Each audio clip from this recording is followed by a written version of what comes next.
Welcome to the ESPN High School Football Kickoff from Fairhope, Alabama. We are at the Nest, a place that 2 years ago did not exist. It's kind of a field of dreams, and they have come today to watch a team from Tennessee and a team from Alabama. Battleground Academy out of Franklin and St. Michael. We've got famous stars in the building whose sons are now trying to step out of the shadow. Bo Brown, the quarterback for Battleground, son of Luke Bryan.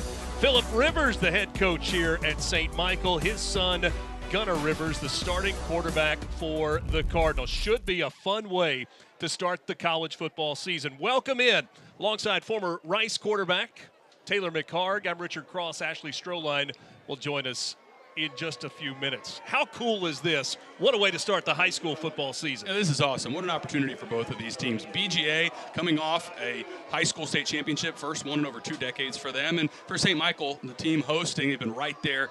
The back-to-back seasons where they lost in the semifinals, but a big opportunity here for both these teams today. And quarterbacks are the conversation today. When your dad throws for 65,000 yards in the NFL, it takes a little while to emerge from the shadow, but Gunnar Rivers has done just that. He's headed to NC State in January. And a big get for the Wolfpack, 151 in the ranking for the ESPN 300, number 11 pocket passer in the country, and one of the most prolific passers all time in Alabama high school football history. Over 10,000 yards. He's closing in on a state record for Alabama in that passing record. Gunnar Rivers has been incredible. He's been a starter since his 9th grade year, even played some as an 8th grader. And then on the other side, big shoes to fill for Bo Bryan. They had an incredible quarterback a season ago.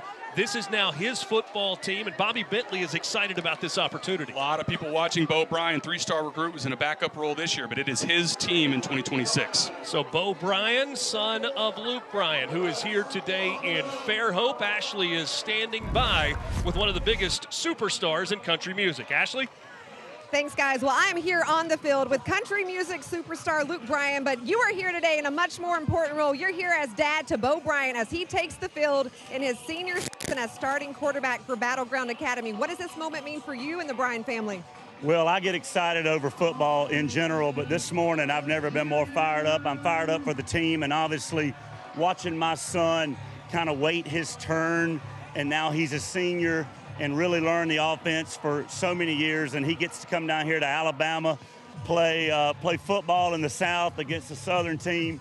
Leaving Franklin this morning for me and them last night, it's a very special day for us. And you've played in front of tens of thousands of people. You've been on national TV numerous times. What advice did you have for Bo about this opportunity, but also that this is a nationally televised game? Well, for him to be on ESPN, and obviously Philip Rivers and the BGA Wildcats and the way this thing came together, I just pray for the boys, but to have my son on national TV getting to play quarterback is amazing, and just want to watch the team. All these boys on both sides have worked so hard through the spring, through the summers, and this is what today is all about, playing football, and I just want him to have fun, rally his teammates, smile, and understand mistakes happen, but come out of here with a win's the main thing. Great advice. We appreciate your time. We know you're a busy man. You got a new album coming out. You're headed up to Charlotte. You're on tour right now. You got a show tonight, but right now you get to be dad. We appreciate your time. Thanks so much, Luke. I'm just dad, and glad to be here. Beautiful campus here.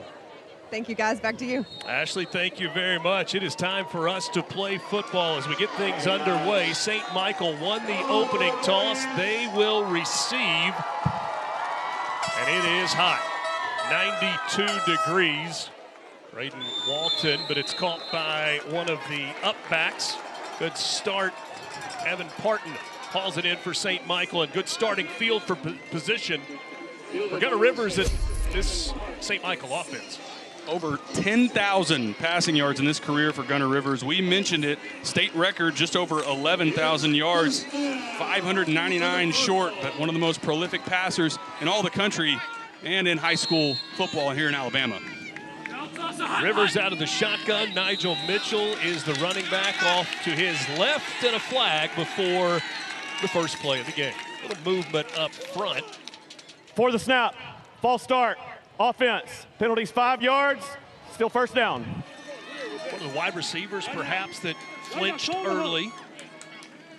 Cardinals give away a penalty Philip Rivers in his 6th season as head coach. His team has advanced to the state semifinals each of the last 2 years, only to come up short to Jackson, Alabama. Hey, lift ball, lift ball, lift ball.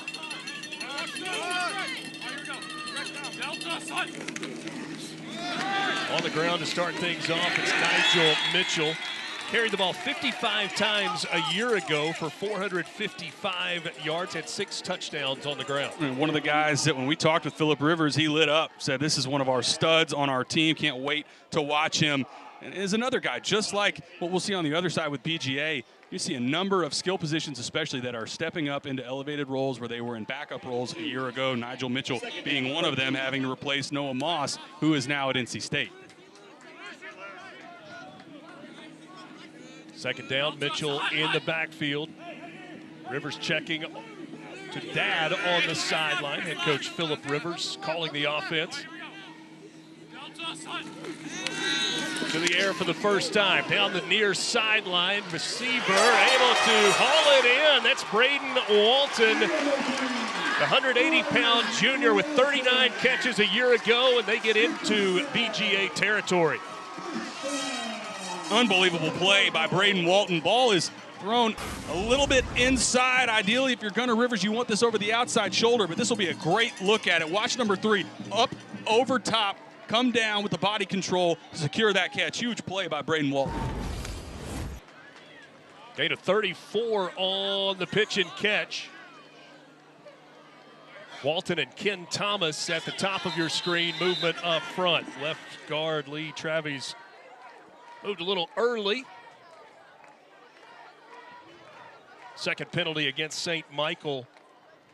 You got the juice. You get the juices flowing a little bit, right? I mean, it's the first time for most of these kids. They've played on national television. Couple false starts on this opening drive, and I'm sure they'll calm down, settle in, clean up these pre-snap penalties. We have disconcerting signal by the defense. By rule, that penalty's enforced 5 yards from the previous spot. Still down. So Travis moved early, but it was because perhaps a clap by the defense caused him to do so. Yeah, disconcerting signals. We've seen 2 different snap counts already, verbal and just that clap for the offense and Gunnar Rivers. But a free 5 yards there for St. Michael. Bobby Bentley, the head coach for Battleground, in his 3rd season. They champions a year ago. Not a lot of room for Mitchell on the 1st and 5 carry. Evan Kellum with the tackle for BGA. But this does model what Philip Rivers told us in our meeting, kind of what they wanted on offense. He said, look, I want to have those long, sustained drives. We need to be able to run the football. Moving the football down the field obviously had that chunk play to Braden Walton, but being able to run the football with Nigel Mitchell will be a huge part of this offense today. Declan Reedy, the tight end, motions across the formation. Back on the ground with Mitchell. Tries to make a cut, gets across the 30.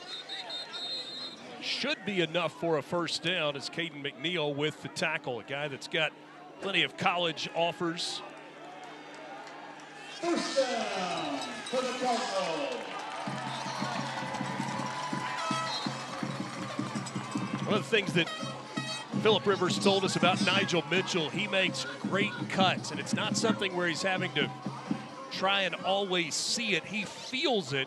You saw the jump cut there just a moment ago. Mitchell stays in alongside Gunnar Rivers. St. Michael, a school that is just 10 years old. Trying to get this one to the outside. That's Anthony Howard cutting it back up the middle. End up picking up about a yard on the play. Number 18, Anthony Howard. Jaden Cannon not able to make the play, but he is who slows this down. Number 1, it's another one of these guys for BGA. And he's got a handful of group of 5 offers, but don't be surprised if you see some P4 teams. Look on the left side of the screen. Number 1, shed that block, get vertical, and slows down Anthony Howard enough. See the rest of those yellow helmets rally to the football. That's good team defense from BGA.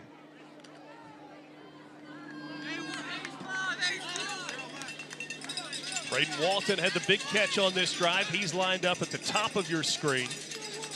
Ambrose Barwick, receiver number 7 at the bottom. Ken Thomas in the slot. Rivers with a handoff to Mitchell looking for a lane, and he runs into a wall of white jerseys. And there's going to have to be some patience in this run game for the Cardinal.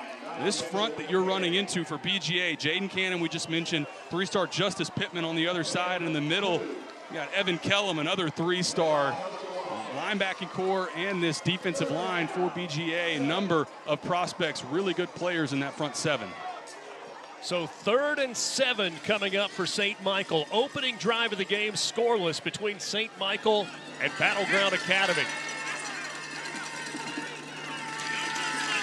Gunnar Rivers looking to throw, pressure coming, dumps it out of the backfield to Mitchell. Mitchell across the 20 to the 15, into the end zone, touchdown! Blitz coming, set up the screen and executed it perfectly. Great recognition by Gunnar Rivers. Man defense, they're bringing pressure, and watch, they slip the running back, Nigel Mitchell, out. There's a breakdown in protection. Nigel Mitchell comes across into the flat, and nobody travels with him. They're late working across. That screen versus man defense into that blitz. Really nice job, good recognition by Gunnar Rivers. And what an opening possession by the Cardinal. Extra point is blocked, kind of a low snap, couldn't be handled, so a 6-0 lead for St. Michael. They marched down the field, began with good field position, a big pass play to Braden Walton, and then Nigel Mitchell with the touchdown catch.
The ESPN High School Kickoff is brought to you by Q Collar. Protect your brain, protect your game.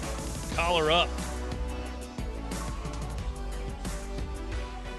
Philip Rivers before the game with a final message to his team, St. Michael. He wanted them to have fun. Take a listen.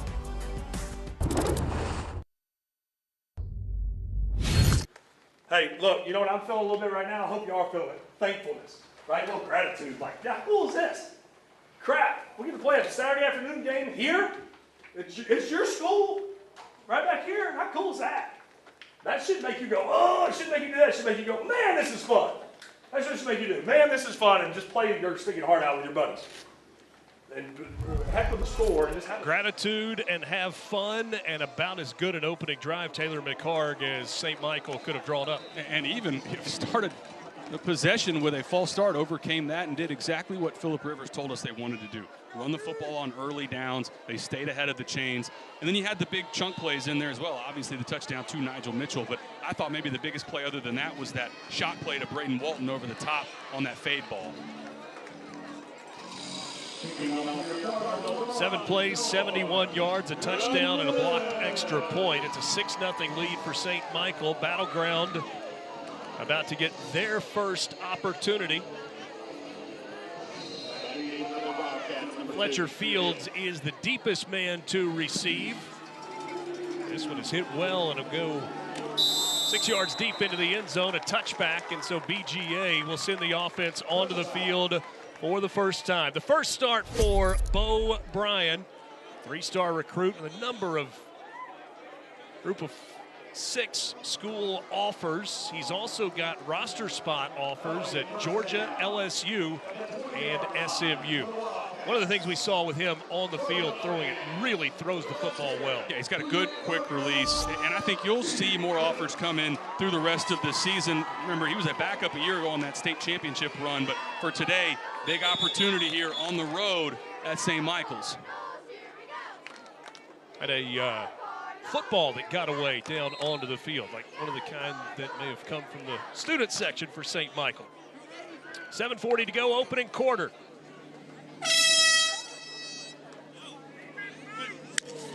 Right out of the gun to the air, and he goes to Maddox Porter on the first play of the game. That's good for a short gain. A year ago, Maddox Porter, 78 receptions for 1,547 yards and 27 touchdowns. Again, as a freshman, and this is a guy on the ESPN 2029 watch list. He will absolutely be somebody big-time. P4 offers one of the best receivers in his class. Bryant to the air, taking a shot down the field. Flags come in as Porter was held up on the go route.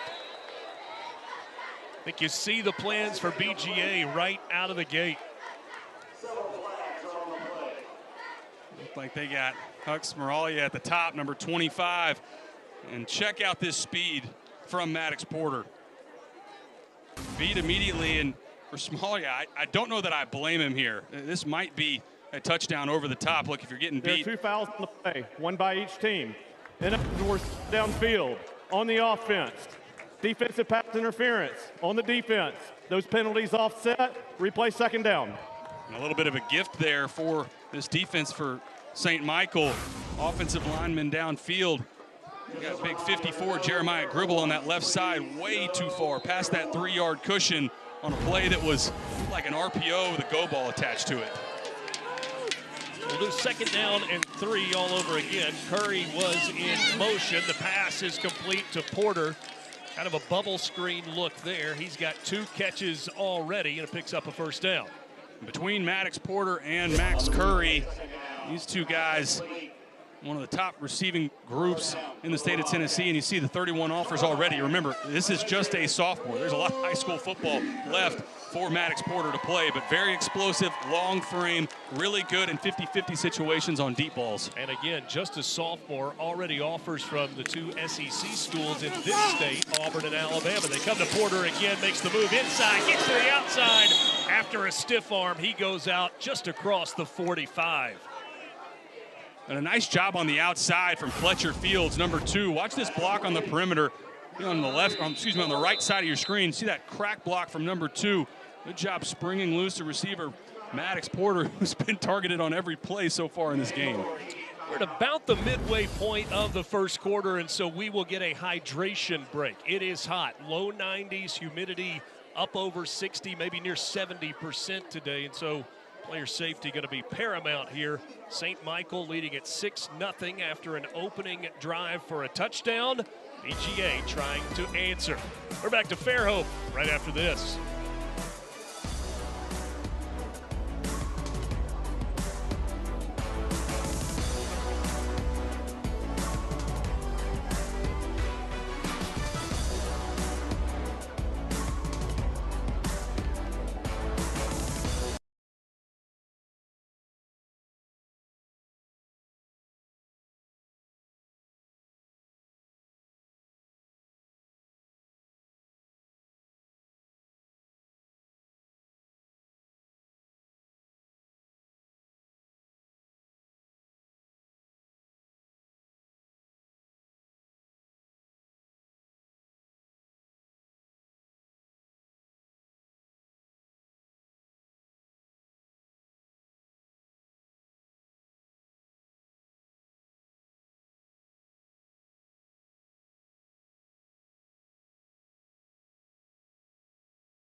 for week 0. Next Saturday, tune in for a triple header on ABC. Starting out with North Carolina and TCU.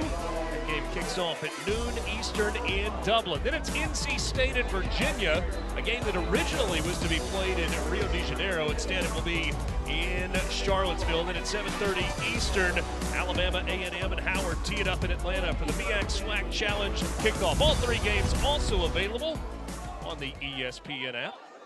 I would imagine that guy would be checking out his alma mater and his son's future school next Saturday afternoon. 2000 to 2003 as quarterback, former ACC Player of the Year, went on to an 18-year career, including 3 games at the end of last season for Philip Rivers. 3 for 3 to start the game for Bo Bryant for BGA. All 3 completions to Maddox Porter. This one, though, complete to Maximus Curry.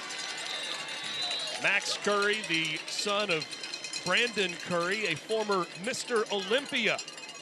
And with Maddox Porter, kind of your longer frame, deep ball guy, Max Curry, this may be the fastest guy on the field today. 4-star recruit, 168 out of the top 300 for the class of 2028. And between these two, a year ago, they had a ton of production, averaged over 100 yards a game for both of them in that state championship run in 2025. First down in St. Michael territory. Bo Bryant looking deep. He'll take a shot down the middle of the field. Wide open. Maddox Porter spins his way into the end zone. A 40-yard touchdown catch.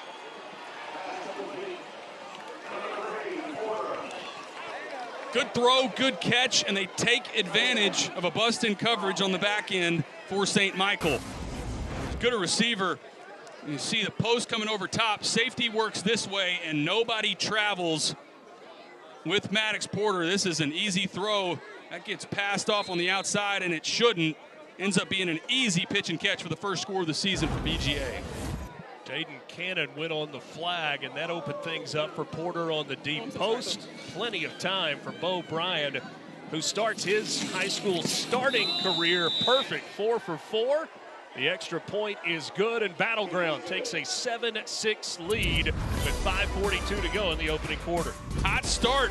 Both of these teams scores on the first possession. This one a touchdown over top to Maddox Porter.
and 6 here in Fairhope, Alabama, and just a miscommunication on the back end here between Huck Smaralia and Hayden Ward. This gets passed off, and right here, you got to have somebody traveling with Maddox Porter. They both travel with the tight end, Jaden Cannon, and that's how you end up with somebody that wide open for an easy touchdown for Maddox Porter from Bo Bryant. Maddox Porter, 27 touchdown catches a year ago. He's got 4 catches for 68 yards and a score after 1 possession this season.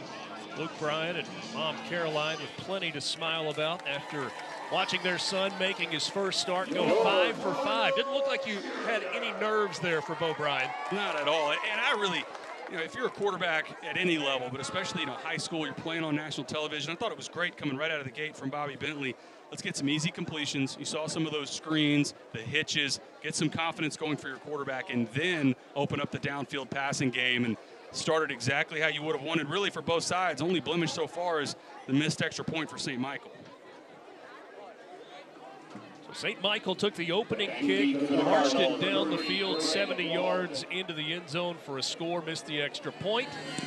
And now a short kick going to be taken by one of the up men. No chance for a return there as Declan Reedy gave the fair catch sign. You see Anthony Howard, 5'10", 160. Pretty good offer list for him so far. Seeing him on both sides of the ball, but maybe a little limited today because of the heat. And he just got here at the end of the summer. This is a guy new to the program for St. Michael, and Philip Rivers told us that. He said, look, he's likely our best cover corner, but it's game one, first game of the season. You'll see him on both sides, but is he going to play every down on both sides in this heat? Probably not. We've got to be careful with how we use him today, said Philip Rivers. Real feel right now, 107. One of the perhaps saving graces is a grass field. No turf here at St. Michael. Look at Mitchell trying to get to the outside. What a start for him in the season opener. He rumbles out to the 39-yard line, brought down by Braden Colbert and Colton Stanford, but a gain of 14. And look at this contact balance from Nigel Mitchell. There's a couple different times there's contact. He fights through it. Couple arm tackles. Guy's not trying to wrap up, and he takes advantage for another chunk play on the ground. First set of downs for the Cardinals from the 39-yard line. Gunnar Rivers with a screen pass touchdown to Nigel Mitchell. Had a big completion to Brayton Walton on the outside early in the ball game.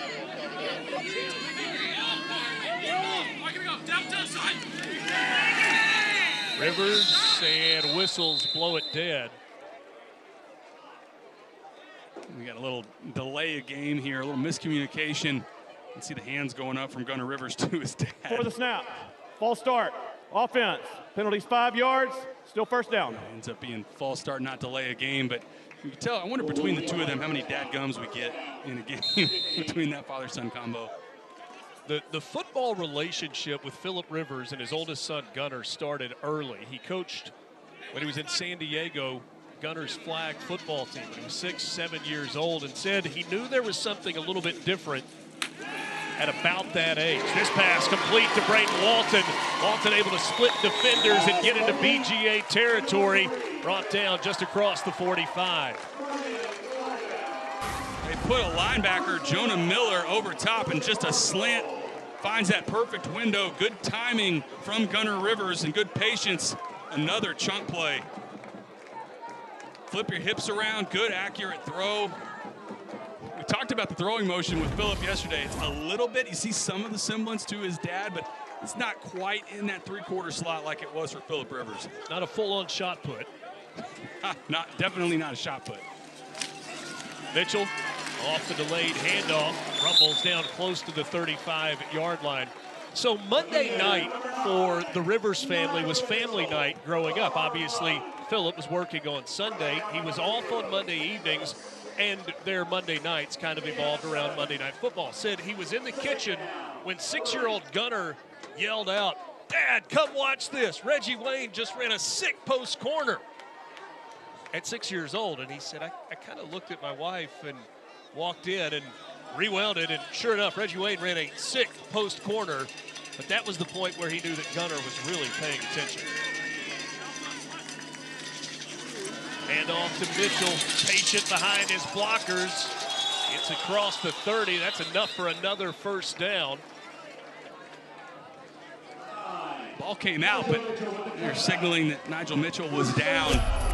You're exactly right. Going back to that story with Gunnar Rivers, and that's where Philip Rivers, his dad, told us, I knew early on he had that kind of football IQ, the zeal for the game. He's all ball all the time, but he did say he's got the temperament of his mom, a little more calm, not quite as fiery as Philip. How about the play of Nigel Mitchell so far? 6 carries for 37 yards. He told us great vision for Nigel Mitchell. Now Rivers taking a shot toward the end zone. Drive. Walton couldn't haul it in, had it right there. Jason Thompson covering and might have gotten a hand in there at the very end. And this is a great job in coverage from Jason Thompson. He's beat initially. Watch how he retraces back, fights through the receiver's hands. I mean, he's beat the entire way and puts that hand out at the last second to break this up, what otherwise would have been a touchdown. Got that left arm, kind of a swim move over the top to get in the way of Braden Walton hauling that in for a score. Will bring up 2nd and 10. And Thompson is another guy, not ranked right now, but out of that 2028 class, a ton of offers. He's going to have, I would expect, more come his way as his junior season goes on. Back to Nigel Mitchell on the ground, picking his way down to the 15-yard line and another first down. And this is another one where it's hot here. Richard, you mentioned that. This offensive line, watch how they wash down that entire, their left side, looking on the screen, the right side of the offensive line, push everything down. Good job by the center, Cole Singley, working to the second level on the linebacker, and an easy cut, good vision from Nigel Mitchell. And this offense continuing to run the football well. When Philip Rivers and Bobby Bentley agreed to play this game, it's kind of put together by Paragon, I think most of them, or both of them, thought that it might be under the lights. Instead, under the high sun, as Rivers, who's a sneaky good runner, will pick his way down inside the 10. A little slow getting up after the hit. In fact, not up yet. Takes the helmet off, and everybody kind of holding their breath right now. Shot came in from the side. Obviously don't want to speculate. Man, that was almost looked like he was surprised at the contact coming from that right side. Training staff for St. Michael looking at what appears to be the right leg, and what a brilliant start to this game for Gunnar Rivers, and you certainly hate seeing this.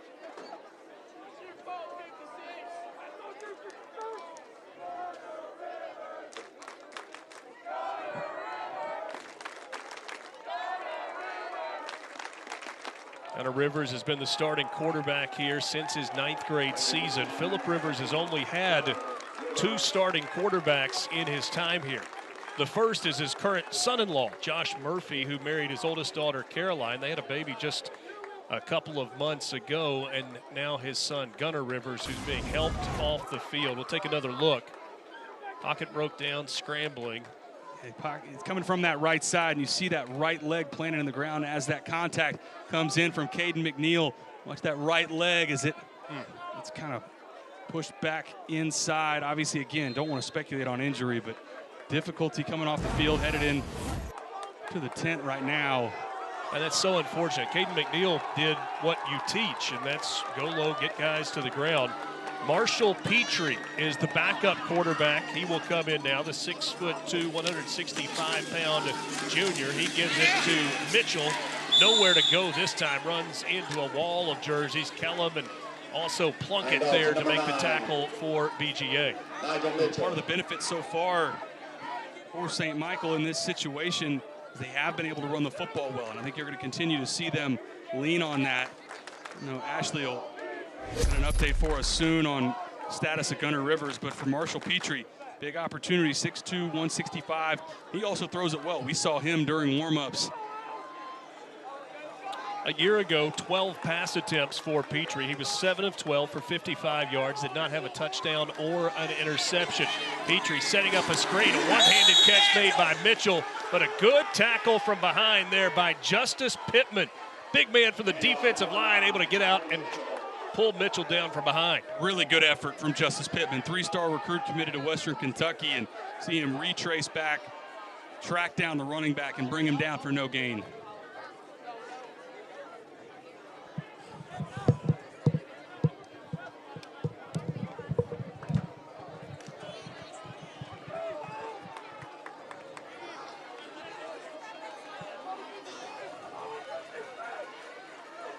Fourth down play, the marker on the field showing 4th down. Need to take it across the 6-yard line. And they're going to have a little time to think about it as the first quarter comes to an end. Or was there a timeout before the expiration of the quarter? So a fourth down play coming up for St. Michael. There they go. They stopped the clock at 5 seconds, so a timeout before this play coming up. And Philip Rivers in a spot where he's got to juggle some emotions right now. He's got to continue to coach this football team, call plays for this offense, but also concerned for his son, Gunnar Rivers, his quarterback, who went down with an injury apparently to that right lower leg. And headed over into the tent right now to check on Gunnar. You're exactly right, Richard. I mean, it's a whole new element to anytime one of your players gets injured. Obviously extremely concerned about them, but it's added when it's your child as well.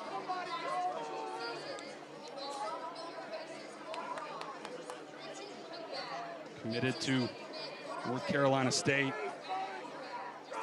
He's had an incredible career like we talked about in the state of Alabama, and obviously just hope the best for Gunnar. Hope we see him back in the game today.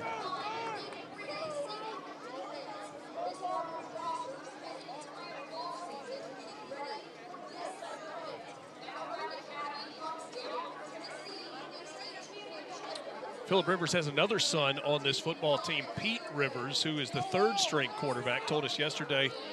So as it stands right now with Petrie in the game, that makes Pete Rivers the backup, pending Gunnar Rivers' ability to return. There you get a look at the younger Pete, ninth grader on this team.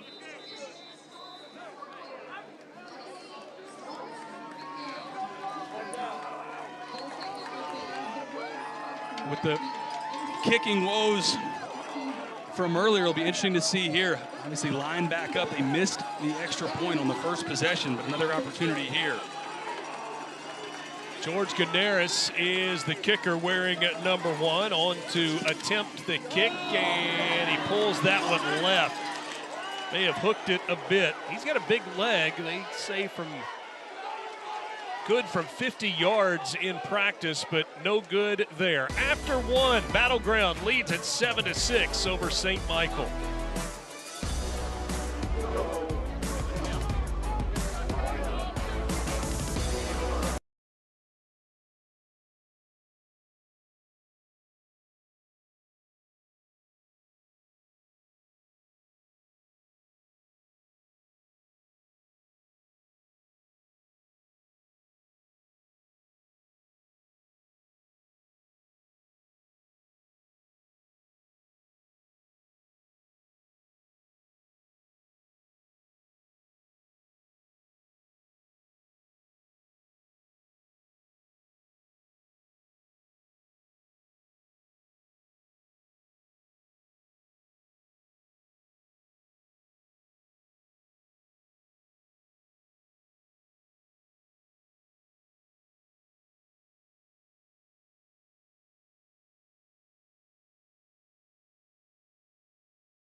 Porter, but concern in Fairhope, Alabama after an injury to Gunnar Rivers. Let's go downstairs and check in with Ashley Stroline. Ashley?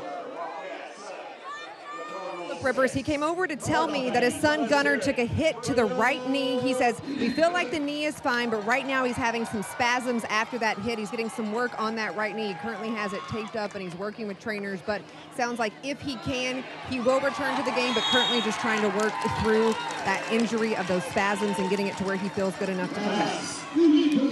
Ashley, thank you. We'll keep an eye on that and keep you up to date as information becomes available. First incompletion of the game for Bo Bryant. He was pressured that time by Evan Parton.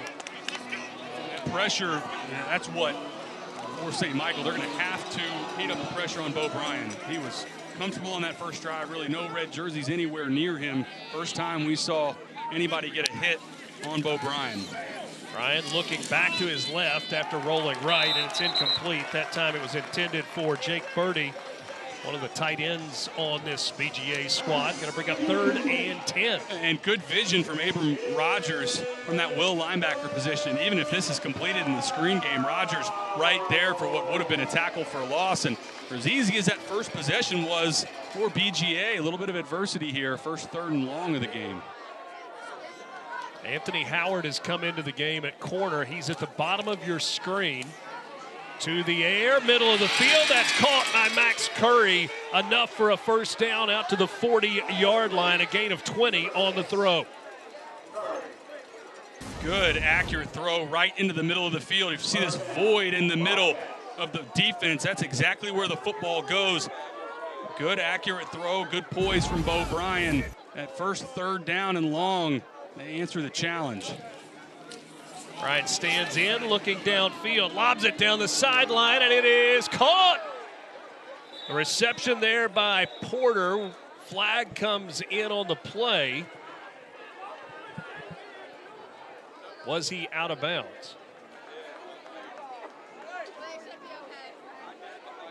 They're not marking the ball as a catch, so out of bounds, but the flag.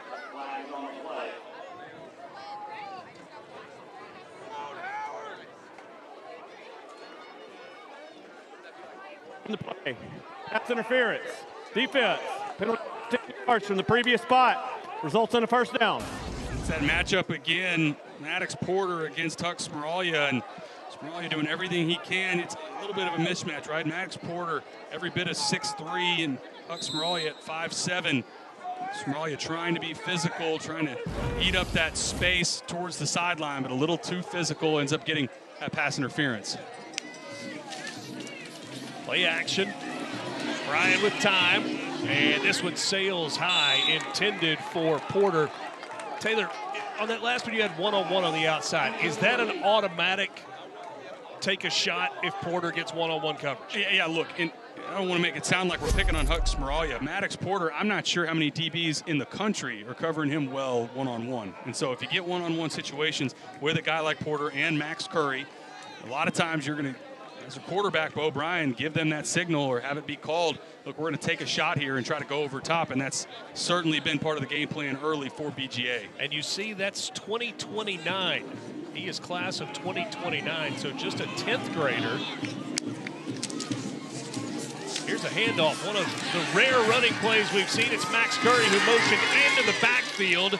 He'll carry it across the 30. It's marked at the 28-yard line. Another first down for the Wildcats of BGA. And a good job moving around Max Curry. A little bit of a Swiss Army knife. You see there, 4-star, again, number 168 in that class of 28 in the ESPN 300, and try to manufacture touches for him. It's been all Maddox Porter for the most part in this first half, but good carry and another first down for BGA.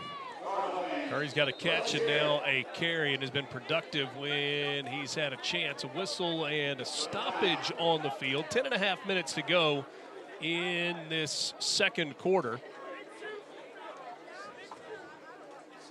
I think I just saw them toss a mouthpiece to Cates Kennedy. So perhaps a stoppage for equipment, and then Kennedy has to come off for a play.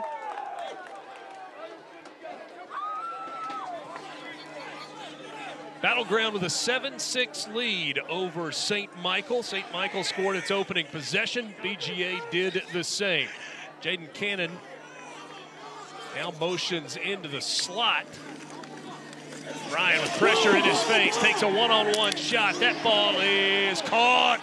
Maddox Porter hauls it in inside the 5-yard line, and again, one-on-one on the outside. And this time it's Anthony Howard, who's one of their top receivers, the top receiver, but they've moved him over onto the defensive side, try to match him up, and it didn't matter again.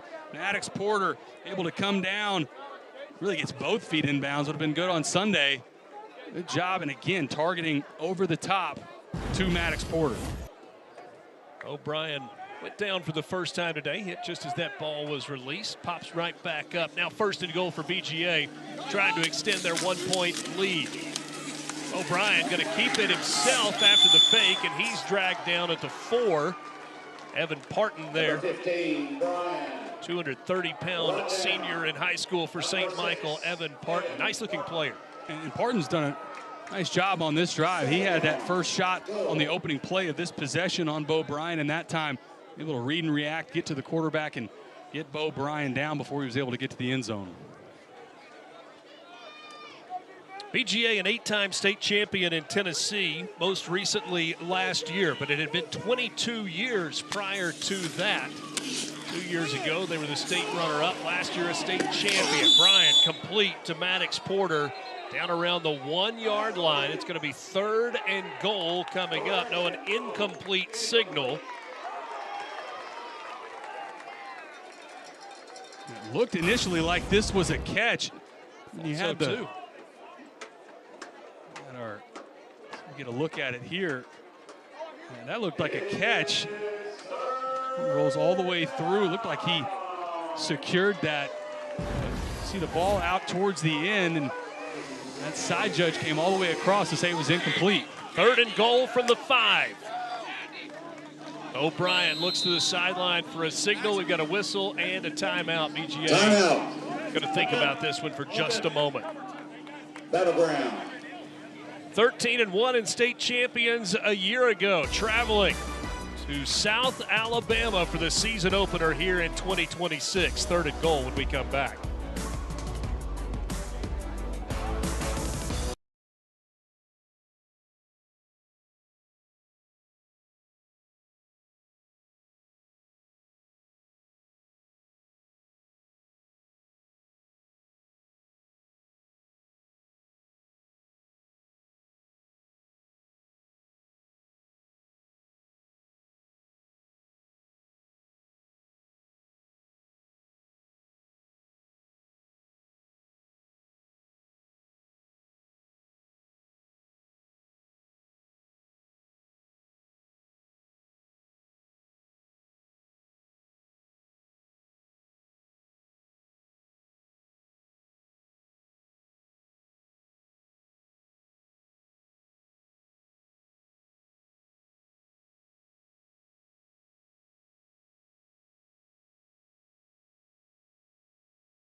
Seven-6 Battleground in front of St. Michael with a 3rd and goal coming up. The Little League World Series continues today at 5 on ESPN. Santiago of the Dominican Republic takes on the team from Tokyo, Japan.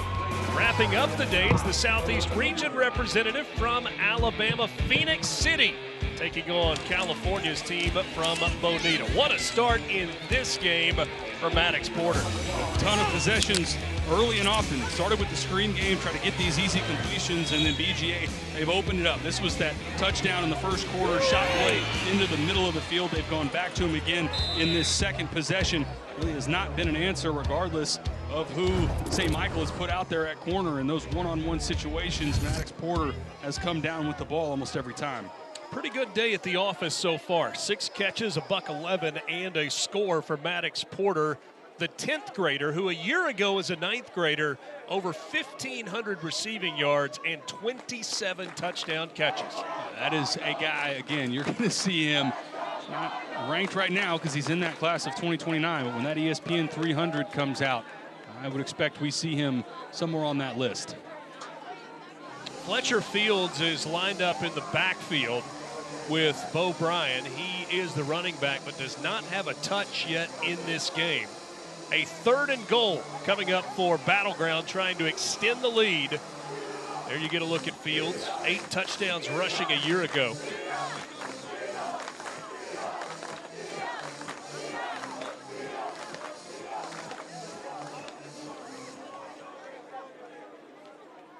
One of our officials appears to be coming off the field.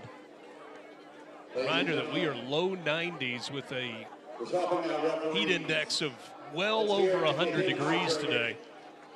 They're working hard as well.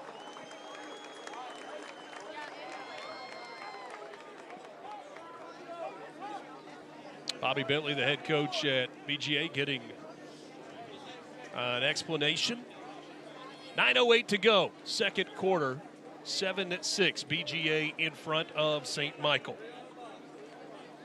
A year ago, this BGA team lost to Franklin Road Academy 21-14 in the regular season, met them in the state championship game, and hung 61 en route to the title. Here, Bryan on 3rd down, toward the end zone, incomplete. That was intended for Maximus Curry. Could not haul it in, throw a little low, and a 4th down coming up for the Wildcats. And had some pressure in his face, but that inside slant to Max Curry, Bo Bryan will tell you, got to have this throw and really down a little bit, but Max Curry's got to make that play. That should have been a touchdown there.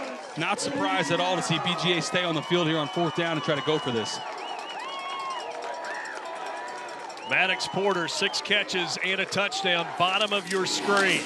O'Brien looking in that direction, now steps up, gonna try to take off and run. Spins, ball comes out, and it's recovered by St. Michael. Just inside the 1-yard line, the St. Michael defense holds and keeps BGA out of the end zone. How about this effort from St. Michael, rallying to the football? Look for a second there like Bo Bryan was going to score. Gets knocked out, and Richard, you nailed it. St. Michael recovers this on about the 6-inch line. Nobody there. Good job navigating from Bo Bryan, and this is where he's trying to make something happen. Sheds 1 tackle. Ends up being recovered right at the goal line. This will be a great shot of it. Ball comes out. Looked like Hudson Ward caused the fumble, and then Evan Parton jumped on it initially, squirts loose, and Abram Rogers comes away with the fumble recovery.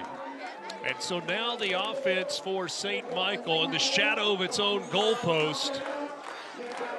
They've got 99 yards to go, and Petrie is still in at quarterback for the Cardinals. He's looking to the air, nearly throws the interception. That was off the hands of Jason Thompson behind the intended receiver. They drop a defender underneath this hitch route. Watch at the bottom.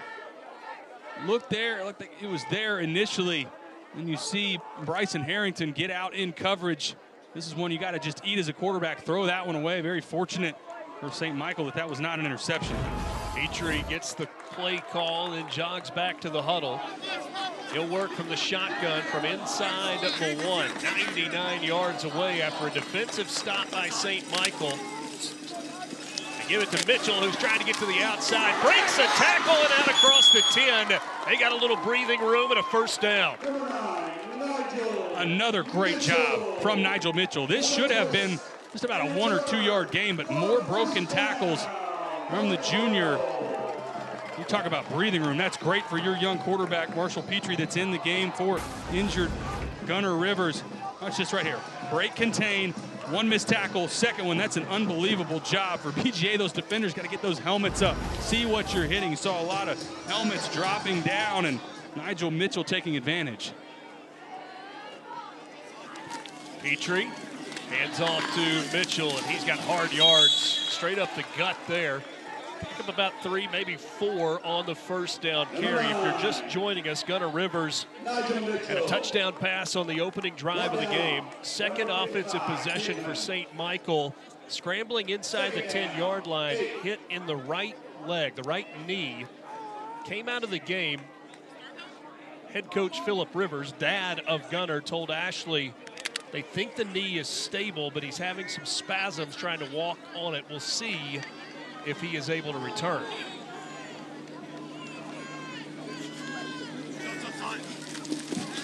Howard in motion. Now they throw it to him, coming back toward the inside, and he is dropped by Jonah Miller. Jonah Miller, the junior for BGA, with the tackle. That will bring up 3rd down. Just trying to get these easy completions right now for Marshall Petrie. That first play of the possession, hitch route into the boundary. That one, simple tunnel screen, but a good job by BGA rallying to the football. Big challenge here, 3rd and medium. Really a passing down, but I would not be surprised with the way Nigel Mitchell has run the ball if they keep this on the ground. Petrie, the 11th grader, now at quarterback in the absence of Gunner Rivers. Looking to throw, flushed from the pocket, and he throws incomplete in the direction of Anthony Howard. Had some pressure in the interior. Again, Justice Pittman, Western Kentucky commit, doing a nice job. He had the helmet pop off, but heating up the quarterback. You see a combination, that blitz right up the middle. Looked like Evan Kellum, Manny Fentress in there as well, and then big 55, Justice Pittman, able to get their defense off the field. Fletcher Fields will stand back at his own 40-yard line, ready to field this punt from George Ganaris. Wobbly one that's going to be caught at the 46-yard line. Trying to get to the outside. That's into St. Michael territory. Fletcher Fields is dropped at the 43-yard line by Hunter Risley. Best starting field position of the day for BGA. And for that St. Michael's defense, this is going to be a challenge. They were just on the field, now immediately back on in the middle of this 2nd quarter. 6:36 remaining in this opening half. A hydration break here in Fairhope. It's hot on this Saturday afternoon.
Battleground Academy with a 7-6 lead over St. Michael Catholic here in Fairhope. Let's go to Ashley Stroline and check in on a Gunner Rivers update.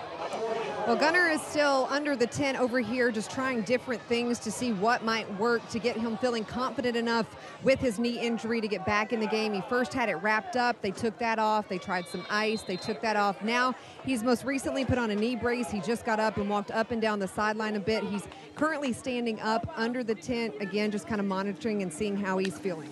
Ashley, thank you.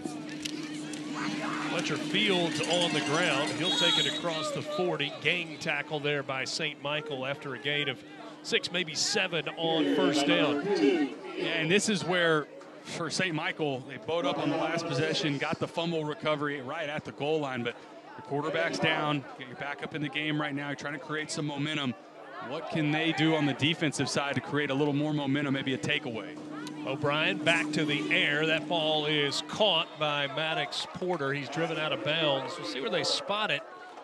Looks like it's going to be just short of the first down, so a third down coming up. O'Brien started this game 5 of 5 for 80 yards and a score. He is 3 of 8 since then. And as a third down coming here, under center, straight ahead, trying to move that pile and get a new set of downs, and that's exactly what BGA does. O'Brien on the keeper. I thought that was a good second down completion as well. You talked about just 3 of 8 over the last 8, but good rhythm throw, that out route, getting it to at 3rd and 1, and then immediate quarterback sneak, get on the ball, able to pick up the first down.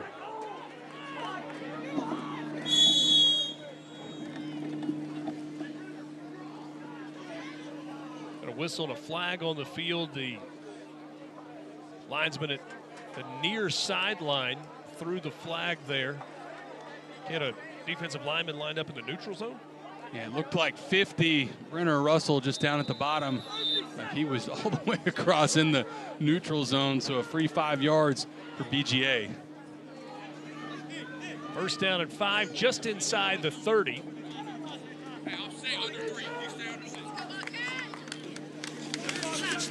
O'Brien lets this one fly toward the end zone, toward Curry. Flag on the play. Ball falls incomplete, but Jack Kurth kind of tackled Curry in the end zone. He did. This is always a tough one for DBs, right? Any level, doesn't matter. Ball's underthrown a little bit, and if you don't get your head around as a defender, you run right through that receiver. That's exactly what happened here with Jack Kurth. This is an easy defensive pass interference for the official. Get another look at it here. He's right there, but because that ball's underthrown, this is where you've got to get that head around, get your eyes on the football, try to locate it. Instead, gets the hands out, tries at the last second to get the hand up towards the ball, but never tries to locate it. That may be the first ball that we've seen come out wobbly out of the hand of Bo Bryant. He has been on the money so far today. Yeah, he's been accurate. His timing's been good, throws a good ball. You mentioned that from our time watching him in warm-ups, but yeah, that was the only one so far that kind of came out of the hand a little sideways. First down from the 15, BGA knocking on the door once again. They were stopped on 4th down, a give and up, and it's a touchdown throw is what it is. Maddox Porter on the reception, gave him the outlook and then turned it up the field. We'll check the marker.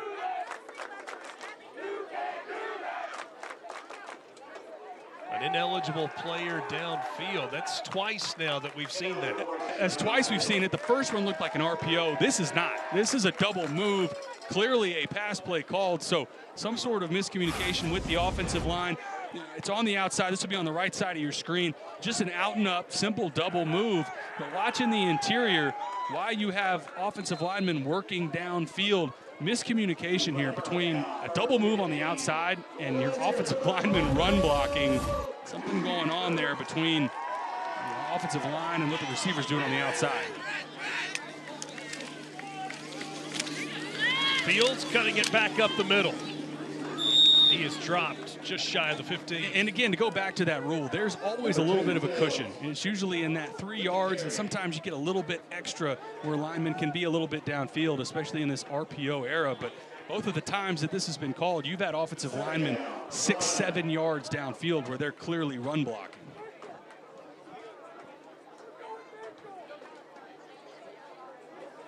.415 clock running in this second quarter. Battleground Academy, after giving up a touchdown on the opening possession to St. Michael, answered with a score of their own, made the extra point to take a 1-point lead.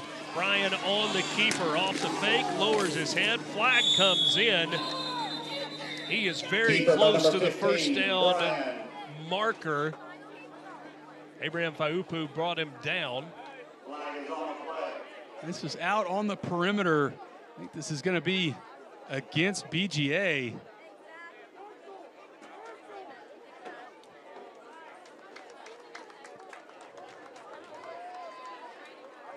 So a hold, looked like a downfield hold by Battleground.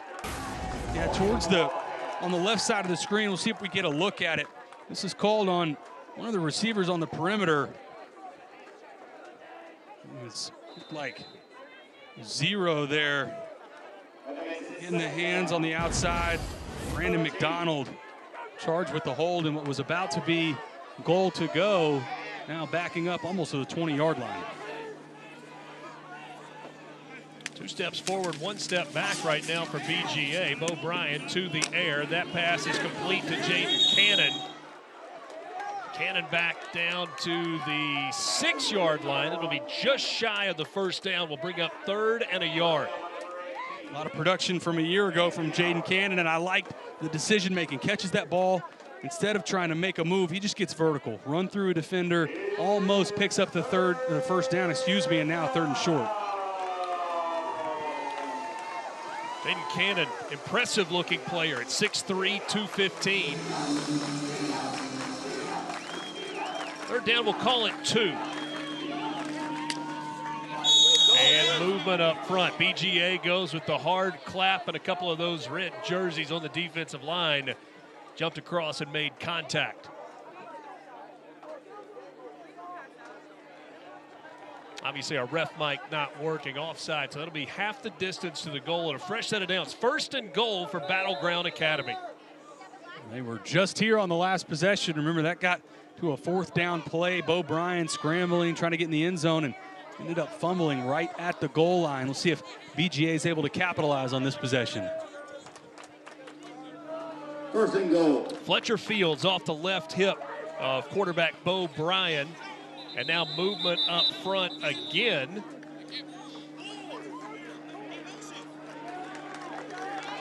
Brandon McDonald, I mean, looked like he was swapping ends or was getting ready to pull on the play, and the signal is against Battleground. So they'll now move it back 5 yards.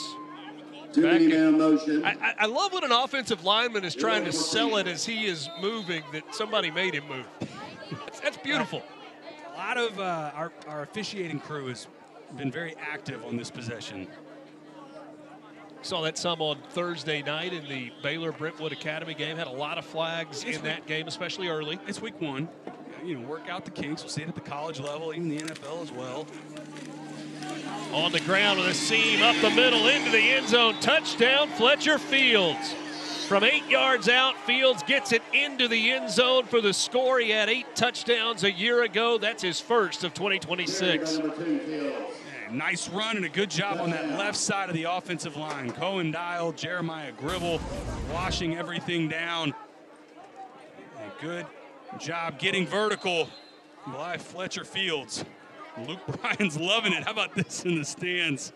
BGA super fan. That's right.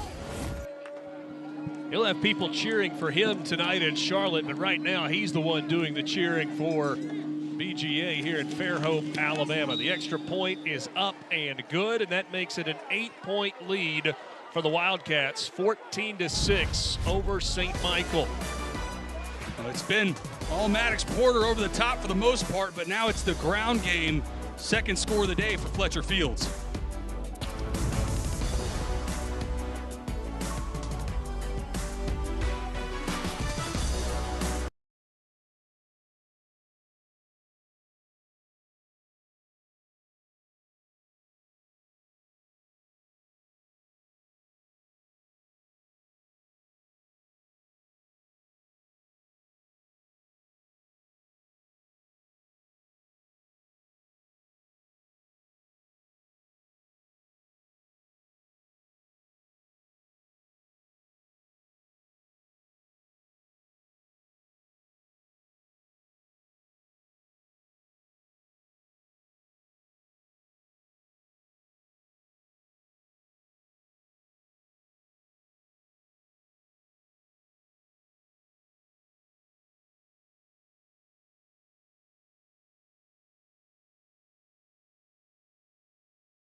All right, guys, thank you very much. Battleground leading at 14-6 over St. Michael, 2:16 until the half. During the break, we saw Gunnar Rivers put his helmet on and try to throw the football. The very first throw that he made, he kind of planted with his right foot, and as he let go of the ball, just immediately winced in pain.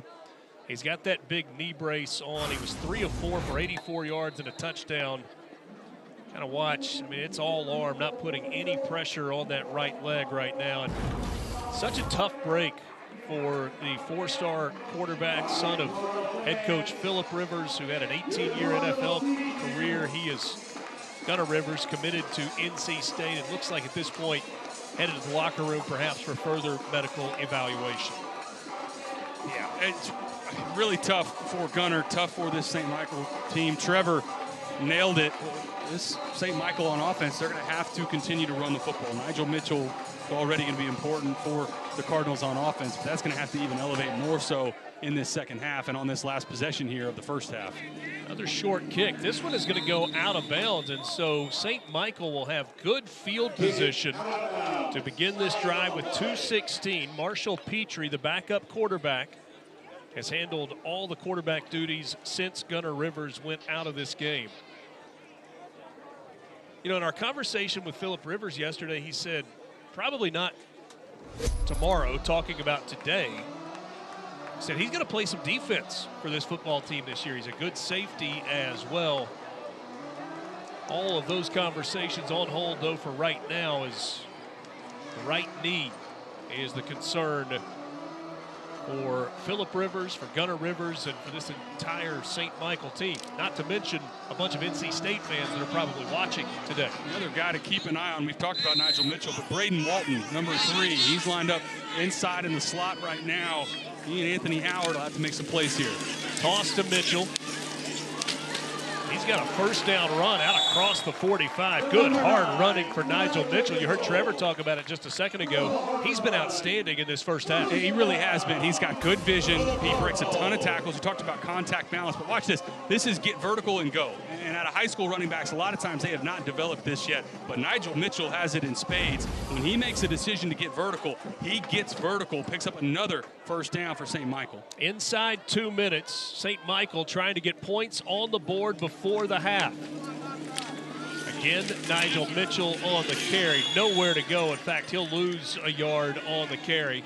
Clock continues to run as we approach 90 seconds until the halftime break. And BGA is pinning their ears back right now, not really afraid of the threat for throwing the football. And when you see these guards and tackles, guards especially pulling right now in the run game, BGA is shooting these gaps, trying to get in through the backfield, and a TFL there. 2nd and 11 for St. Michael, trailing by 8, down 14-6, 1:10 until halftime. There's a fake and a toss, and that is a completion to Walton. Still on his feet. He's going to be dropped at the 37-yard line. Gave the pump fake and then got him into a soft spot. And they go sell the screen. They threw this on the last possession and then release Braden Walton. Good recognition by Marshall Petrie and a good accurate throw. And you see Walton came off the field at the last second holding that arm. We'll keep an eye on him. Walton had 7 touchdown catches a year ago. This time they hand it off to Mitchell. He'll get across the 35. And a timeout now taken by St. Michael. 41 seconds to go. We saw the blocked extra point off a bad snap after the initial touchdown for St. Michael. Philip Rivers told us yesterday their kicker, George Ganares, has a good leg. He is hit from 50 yards in practice. Would need to get it to, what, 25-ish, maybe the 30 to have a legitimate shot. And his operation between the extra point and field goal attempt, 0 for 2 so far in this game. And, you know, end of half situation, I think if you see them pick up another first down, maybe they do trot out Ganares, try for the long field goal. But this would be huge for St. Michael if they were able to come away with points here. Remember, BGA gets the ball to open the second half. Where the ball sits right now at the 33-yard line, it would be about a 50, 51-yard field goal attempt. Certainly would like to pick up some more yardage and make it an easier try. A missed extra point and a missed 28-yard field goal attempt so far today for Gunnarez. He hooked that field goal attempt. 41 seconds into the half. Philip Rivers in his 6th year as the head coach. We asked him yesterday, why are you doing this? And he talked about the relationship that he had with his father, playing for his father growing up. He said when he played in his final high school game, he and his dad both had tears, knew that that was an experience that he wanted to be able to share with his sons as well. He said, I don't know that I'll be here for 50 years. His name was part of the conversation with Buffalo. Petrie with time, going to take a shot down the left side, and it's batted around and intercepted. Caden McNeil now trying for a big return. He runs away from one of the linemen. There is a flag down on the play. It's at the 36-yard line, a 27-yard return for now after the interception. Anthony Howard was the intended receiver. Ball kind of floated on Petrie. You look at the offer list for Caden McNeil. Holding called on the defense, but that is after the interception. So the interception will stand for BGA with 21 seconds on the clock.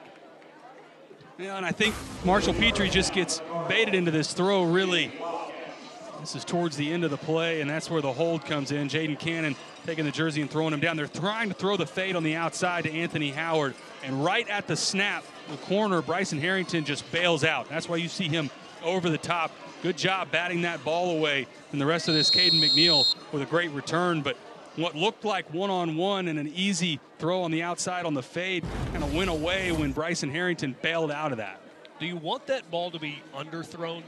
Yeah, that one needs to end up being more like a back shoulder because the corner's over top. You're not going to throw it over his head. It looked like initially it was going to be kind of that standard man-to-man, throw the fade ball on the outside until he bailed out. Bo Bryant, 21 seconds until the half. Deep shot over the middle. That ball caught by Max Curry. Splits defenders, taking it to the house. Maximus Curry, touchdown BGA. The number 6, Curry. Bo Bryant had all day. Touchdown. He threw a dime over the middle of the field, a 78-yard touchdown pass. That's how quick it can happen with Max Curry. Tons of speed, and he shows it right there. Left alone in the middle of the field. Good recognition by Bo Bryant. And the rest of this, splitting defenders, is that speed from Max Curry.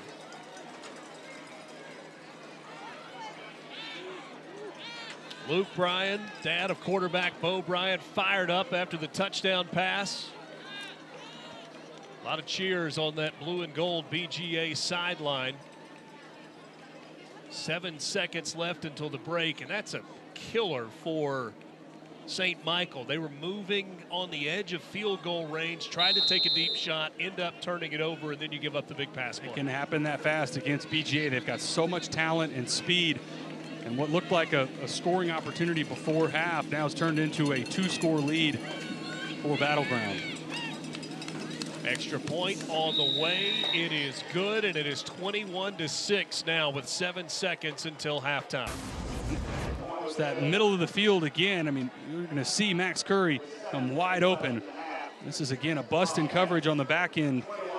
And then that speed we talked about. Remember, this is a 4-star, number 168 out of the ESPN 300 for the class of 2028, and he's showing you why. Catch, split the seam, get vertical, and a big score for BGA.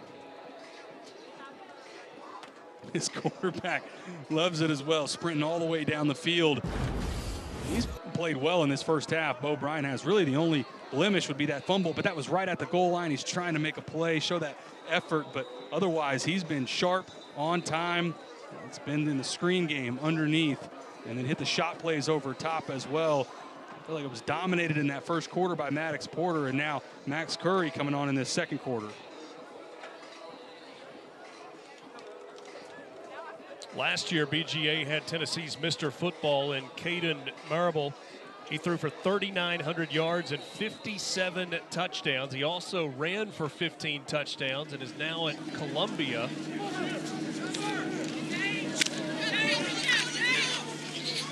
We're at return here by Nigel Mitchell, trying to make something happen for St. Michael before the half.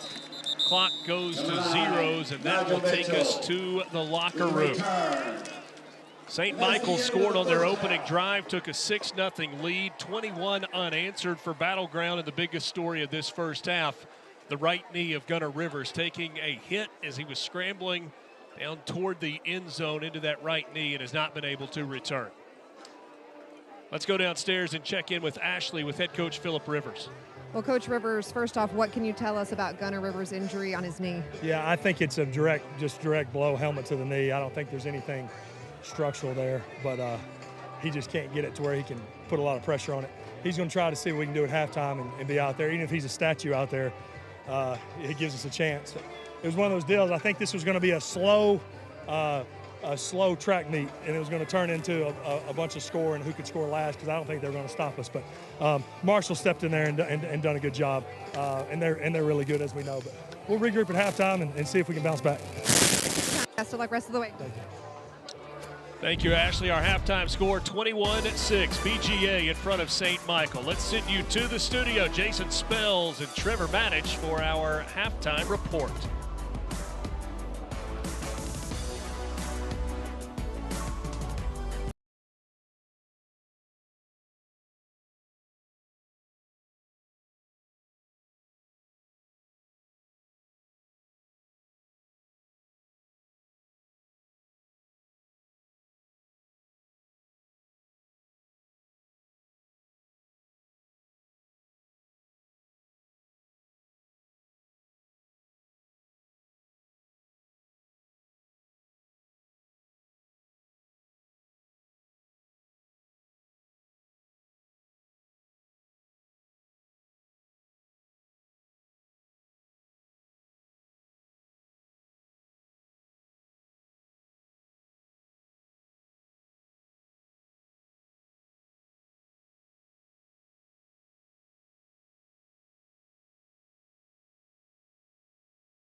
Hey, we're about to tell them to pick it up. We're going to run it 3 times right here and get a first down.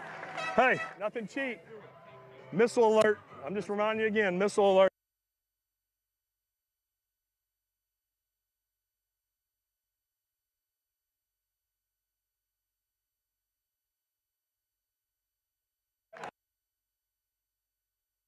Hey, we're about to tell them to pick it up.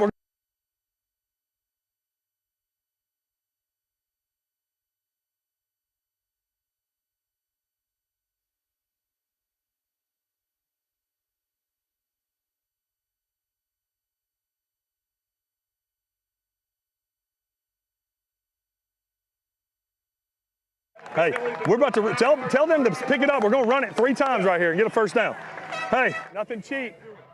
Missile alert. I'm just reminding you again, missile alert, safeties. They've set up. They've ran 2 mouses and a hitch. So what do you think they're doing that for? So they can throw a hitch and go, and so they can throw a missile. To all sponsors.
Welcome back to the ESPN High School Kickoff from Fairhope, Alabama. It's St. Michael Catholic hosting Battleground Academy out of Franklin, Tennessee. Our halftime score 21-6, Battleground Academy with the lead. Alongside former Rice quarterback Taylor McHarg, I'm Richard Cross. We'll check in with Ashley Stroline in just a moment. The biggest story of the first half, an injury to 4-star and NC State commit Gunnar Rivers, the quarterback for St. Michael. It obviously all changed when he went down. It was back and forth, really good first quarter, very competitive.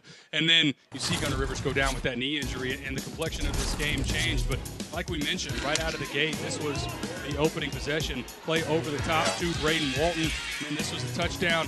Got that screen to Nigel Mitchell, who had a really big first half from the running back spot. This was the hit on that right leg, went down immediately. As Ashley's reported on, he's tried to do a couple different things to get back in, but we'll see if we'll see him in the second half. On the other side, BGA, it has been the Maddox Porter show. Early and often over the middle. This was the shot over the top, and really a backbreaker here before half for St. Michael. Just before half, Max Curry, the 4-star touchdown, and Luke Bryan is loving it from the stands, as is his son, Bo Bryan. Bo Bryan with a couple of touchdown passes in the first half. Ashley on the field is now with Bobby Bentley, head coach at BGA. Thanks, guys. Coach Bentley, what do you like about Bo Bryan in his first start and how he's led this offense so far? I was proud of him. I thought we played well offensively, except down inside the red zone there. We mis-executed on a couple plays. Other than that, we played well. We just got to fight the heat and finish this thing off. How do you finish this one off? Well, we just got to have guys step up because it's hot out here, and we've got, I think it might be the hottest place on earth, and we got to finish. I don't disagree with that, Coach. Appreciate your time. Best of luck rest of the way. Thank you. Hottest place on earth, says Bobby Bentley. 22 years as a high school coach before moving to the college ranks. He was an offensive analyst at Auburn, spent some time as the head coach at Presbyterian College. Also at South Carolina, UCF, and USF. Had an incredible run at Burns High School in South Carolina, where they won 4 consecutive state championships. As you see Bo Bryan getting ready for the second half. We had a little mic'd up action with Philip Rivers in the first half. Let's go all access with the head coach for St. Michael. We're about to tell them to pick it up. We're going to run it 3 times right here and get a first down. Hey, nothing cheap. Missile alert. I'm just reminding you again, missile alert, safeties. They've set up. They've ran 2 mouses and a hitch. So what do you think they're doing that for? So they can throw a hitch and go, and so they can throw a missile. That was Philip Rivers mic'd up in the first half. It was just overwhelmingly clear yesterday in our visit with him how much he loves ball. And he recognizes that as well and said that, you know, I really was not that involved in the recruiting process for my son Gunnar because I was afraid I was going to get in meetings with those coaches and start talking ball. That needed to be his decision. There was no doubt. I mean, he couldn't sit still. He's moving around. He's wanting to stand up. And I loved when we asked him about, you know, how do you distill down this, you know, infinite amount of knowledge almost that he has from playing as long as he did in the NFL to a high school program. And he talked about, look, a lot of what we run is the basics, the fundamentals of what he just ran in the last season, that style offense with the Colts. And so much of what he ran when he was kind of vintage quarterback in San Diego as well. But you could tell that love that he has for the game. Right now, we're going to slow down BGA on the offensive side. Wildcats with a 21-6 lead over the Cardinals as we begin the third quarter. Going to the air, Maximus Curry. We had a couple of touchdown catches in the first half. He's going to be wrapped up and dropped for maybe a 1-yard gain. Abraham Faiupu leading the way. They said good against the run. That was, even though it was a pass play, it was almost like going up and tackling a runner. Yeah, absolutely. And tough to bring Max Curry down to the ground. You see all the red jerseys having to rally to him, but a good job by that St. Michael defense just limiting him to a yard there. You saw just a moment ago in the side-by-side, Gunnar Rivers coming out without his pads on. Philip Rivers told us before the halftime break that they were going to look at halftime and see if they could find a way to get him back on the field. Clearly that is not going to be the case. Just hope that long-term there's nothing serious there. Go route down the sideline. That ball is hauled in by Maddox Porter. He had a huge start to the game and makes his presence known here early in this third quarter. Perfect throw on the outside as well from Bo Bryan. A little bit of separation, good route from Maddox Porter, but watch where this is dropped in from quarterback Bo Bryan. That outside shoulder, couldn't walk over there and hand it in a better spot. Now we see Maddox Porter kind of tapping his helmet. You wonder if there's any cramping coming into play right now. Reaching for that calf. I don't think the BGA sideline is recognized yet that he's down on the field.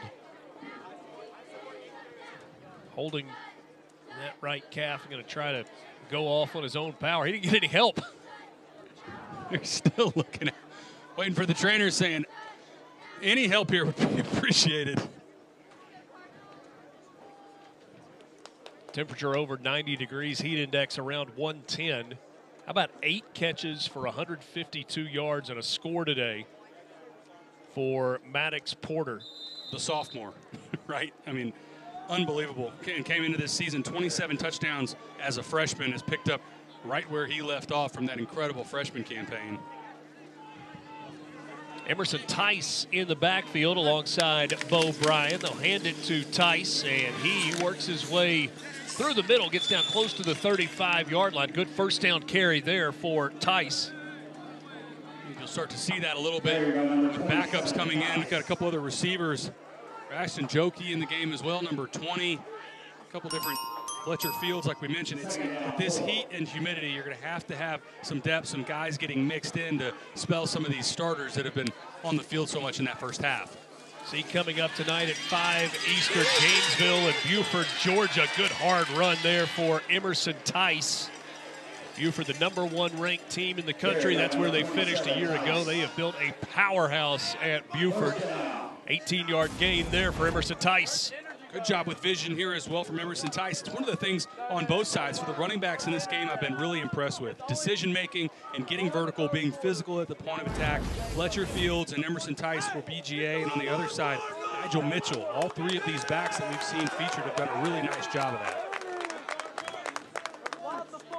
Tice stays in the game off the left hip of Bo Bryan. He will put it on the ground again. This time, good penetration. Cam Kerbel leading the way, a captain on this defense for St. Michael. Unblocked on that left side. BGA not able to set the edge, and Cam Kerbel, you mentioned, captain and leader of this defense. He started as a freshman, 4-year starter. Is also best player on the baseball team as well. Next level might be higher upside for him, even playing baseball, but a great play there from the senior Cam Kerbel. First baseman and a pitcher on the St. Michael baseball team.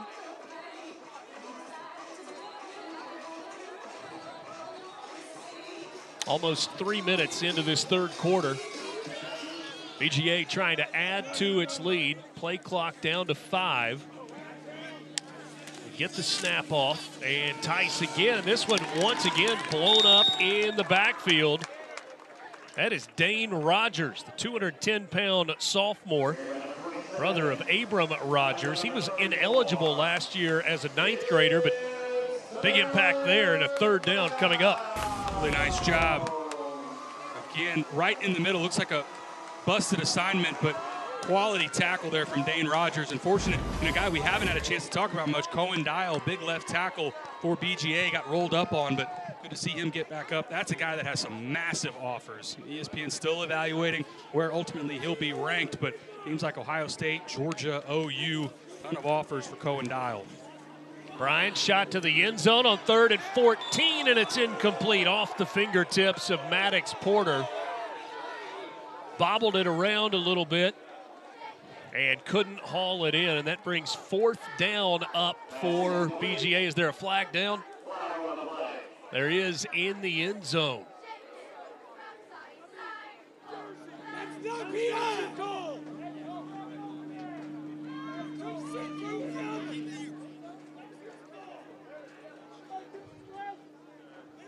Pass interference, defense, penalty at the distance to the goal.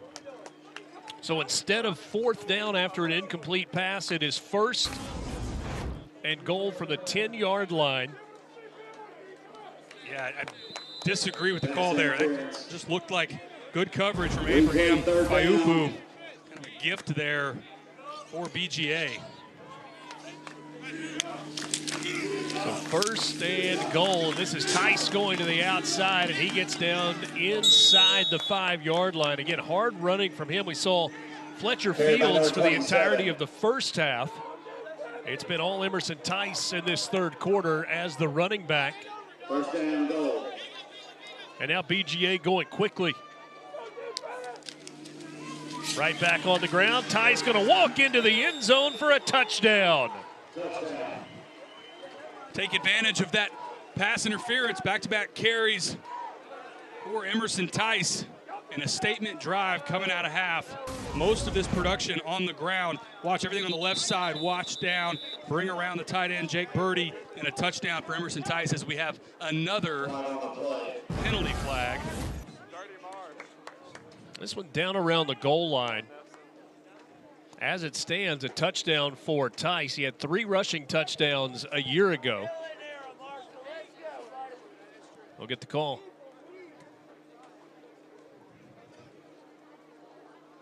It's good. After the play, unsportsmanlike conduct on the kickoff.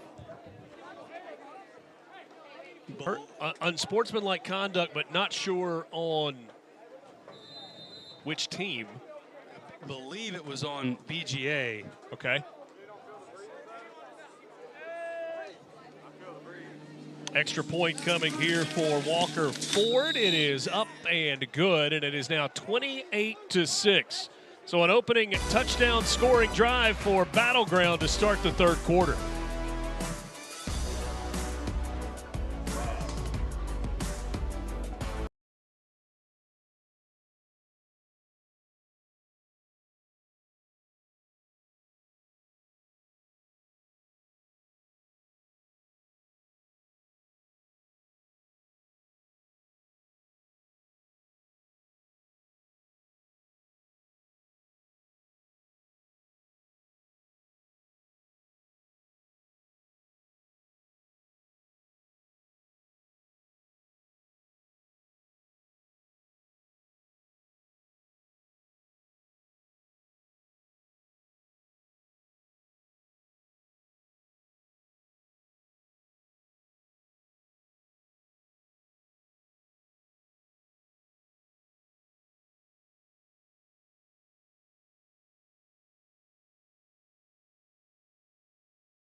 Now for our Ace Hardware's helpful player. A year ago, Bo Bryant was waiting his turn. He sat behind Caden Marble, and in his first start for BGA, Taylor, he has been impressive. Done a really nice job in this passing attack. Came right out of the gate, throwing the football. Maddox Porter underneath routes over the top. Max Curry has also added to it, and having receivers like that on the outside certainly helps in making these chunk plays happen. But I've been so impressed with decision-making, timing, throwing the football. He has not put the ball in danger once today. 255 yards and a pair of scores for Bo Bryant today.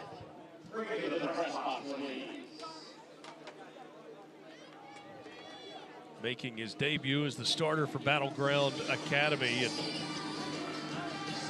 Coach Bobby Bentley couldn't say enough about his quarterback, not just the player that he is, but the person that he is. He said he's the kind of guy that you would want your daughter to marry or your son to hang out with. It's amazing and by the way, the unsportsmanlike conduct was on St. Michael. So this kickoff happening from the plus side of the field. Oh, an apology to BGA on that unsportsmanlike conduct. We'll let it go. It's game one. Game one for everybody. See, St. Michael scored on their opening possession of the game. Since then, a field goal attempt that was missed, a punt, and an interception. Trying to get something going in this second half. They're going to have to do it without Gunnar Rivers, who has his pads and helmet off. He is on the sideline for St. Michael. Gunnar Rivers chasing the all-time passing record in the state of Alabama. Coming into today's game, Rivers had thrown for 10,425 yards. He was 599 yards short of the all-time passing record held by Jake Hayes. Played at Piedmont. Got two guys, though, Gunnar Rivers and Trent Seaborn at Thompson in northern Alabama. Both chasing that record, and the expectation coming into this year, assuming health, is that they were going to be 1-2. It was just going to be a question of who was going to be number one and who was going to be number two. And some movement up front, maybe a false start. Getting that late shift from the defensive line. Remember, there was a defensive offsides earlier where they said the disconcerting signals, but defense last second calling shift, and that's drawing the offsides right now. Dead ball. False start. Offense. 5-yard penalty. Still second down. That's one with young offensive line. Remember, this is a unit that lost 4 seniors off this offensive line from a year ago, so a number of guys on that right side, especially Caleb Schaefer, Loftus Garner, Lee Travis, all their first starts on varsity here today.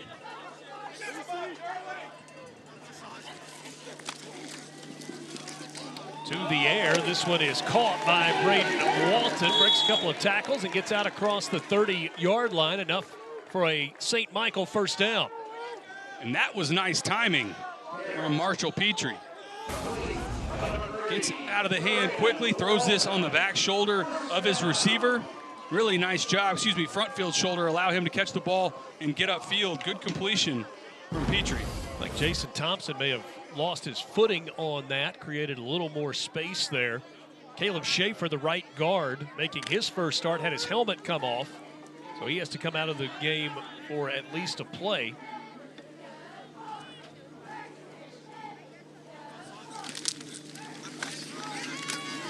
Nigel Mitchell into the middle of that defensive line and leading the way there, Justice Pittman, the Western Kentucky commit. 3-star prospect for BGA.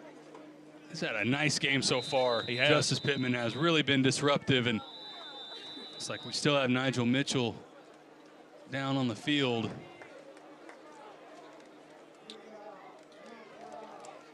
Nigel Mitchell down on the field, and a break in the action for water for these two teams. We're back with you after this.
College football starts off international in week 0 next Saturday. Tune in for a triple header on ABC. It's North Carolina and TCU in Dublin at noon Eastern.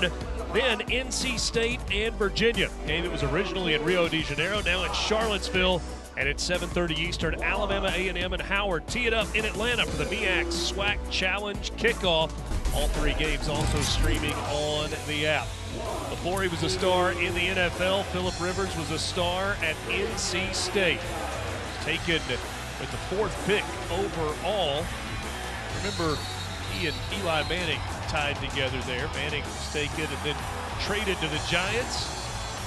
He had a big-time career with the Chargers, and so now the offense back out, and this one is complete. That's to the tight end, Declan Reedy. He's a catcher on the baseball team as you get a look there at Gunnar Rivers, who really is favoring that right knee on the sideline. Took a helmet to the knee when he was scrambling down close to the goal line in the first quarter of this game. On the ground for a first down. Nigel Mitchell on the carry. He was able to go off on his own power We had the heat break a moment ago. Nice second down throw there from Marshall Petrie. I think finding his rhythm a little bit. Looks a little more comfortable. These easy completions as well. Kind of moving the pocket to the right a little bit. Finds his relief valve in tight end Declan Reedy. Like he's starting to settle into the game in this third quarter.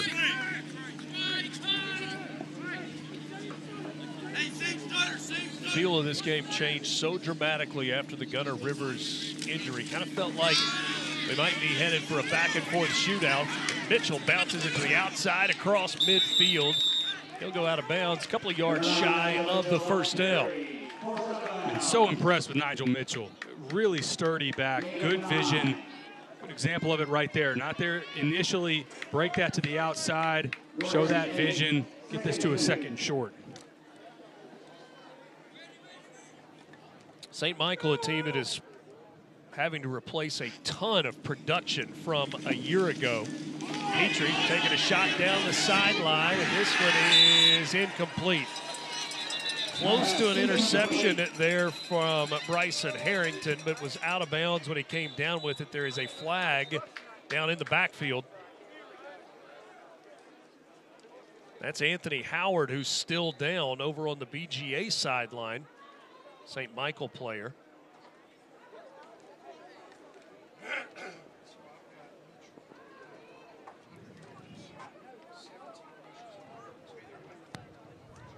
Personal foul, roughing the passer. Defense, 15 yards from the previous spot. Results of the play is a first down. Marshall Petrie hit after he let it go. They get the roughing the passer call and pick up 15 yards.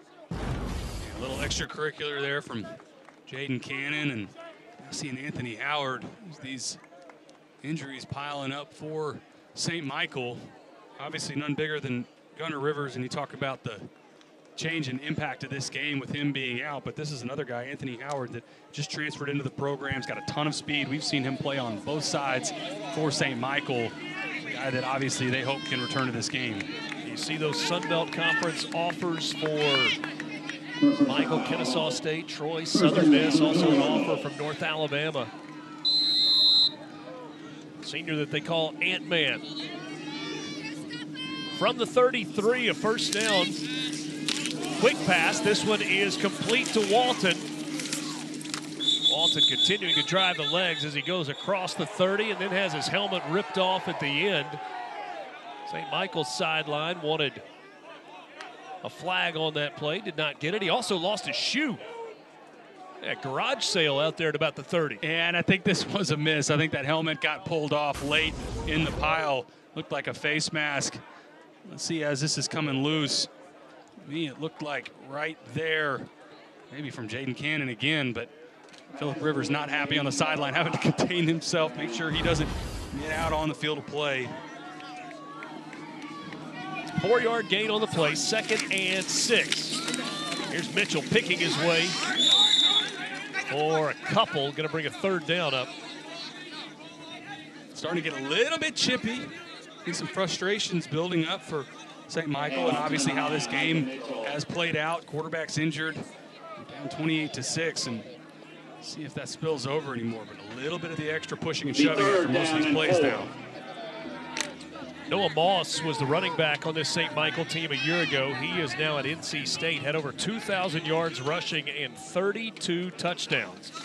Andy Cisneros is in the backfield. He gets the carry, gets to the outside, and across the 25, close to a first down. We'll have to check the spot. It's like right at the marker at the 23-yard line. That's enough for a first down for St. Michael. Good tough running from Andy Cisneros. We talked about all these other running backs in the game. Good job from the senior getting that left side. Fight for that first down. This has been a good drive for St. Michael. Been on the field a while, wearing down this defensive line. Starting to see some hands on the hips for BGA. Obviously need to convert some sort of points here. I don't think you'll see them settle for a field goal either with the missed field goal attempt and extra point. Fresh set of downs, 1st and 10 from the 27. Cisneros again to the outside, got a little bit of room and absorbs the hit, spins his way to the 20. Jason Thompson on the tackle. Number 30, In addition to losing Noah Moss, Braden Smith had 7 touchdown catches. Tucker Tomlinson had 9, and Brody Jones had 18 touchdown receptions a year ago.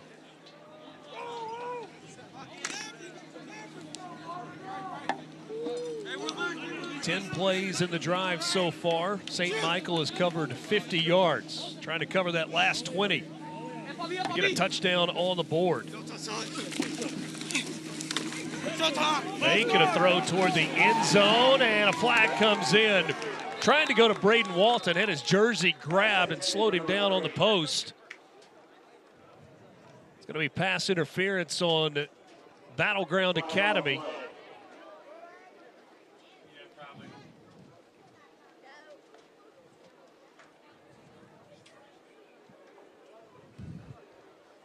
Get the official word. There it is.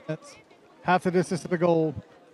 So the penalty is a first down. And also miscommunication there from Braden Walton and Declan Reedy. Watch 3 and 88. They run the exact same route. They end up in the wrong spot. It's another one of your week 1 mistakes where you have somebody down towards the flat and then an obvious pass interference from Jason Thompson on the back end. And the drive continues for St. Michael. Cisneros stays in the game as the back off the right hip of Marshall Petrie. Petrie into the game after the injury to Gunnar Rivers. Floats one toward the end zone. That ball caught for a touchdown by Braden Walton. A 10-yard touchdown pass, Petrie to Walton. The first touchdown pass of Petrie's career. And a big score there for St. Michael.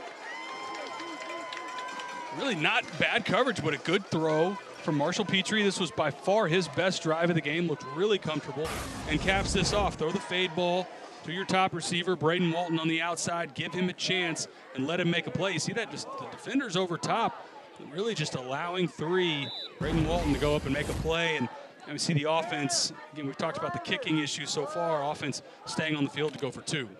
Walton was grabbing at his right arm as he was coming off the field. Nigel Mitchell back in the game. They toss it to Mitchell going left, and he is dropped in the backfield. Evan Kellum there to pull him down. The 3-star linebacker, defensive back, makes the tackle, and our new score, 28-12, a touchdown for Braden Walton at St. Michael.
The Little League World Series continues today at 5 on ESPN. Santiago, the Dominican Republic, taking on the team from Tokyo, Japan. That's at 5 Eastern. Then tonight, Phoenix City, Alabama, and Bonita, California. 7 Eastern first pitch in that game.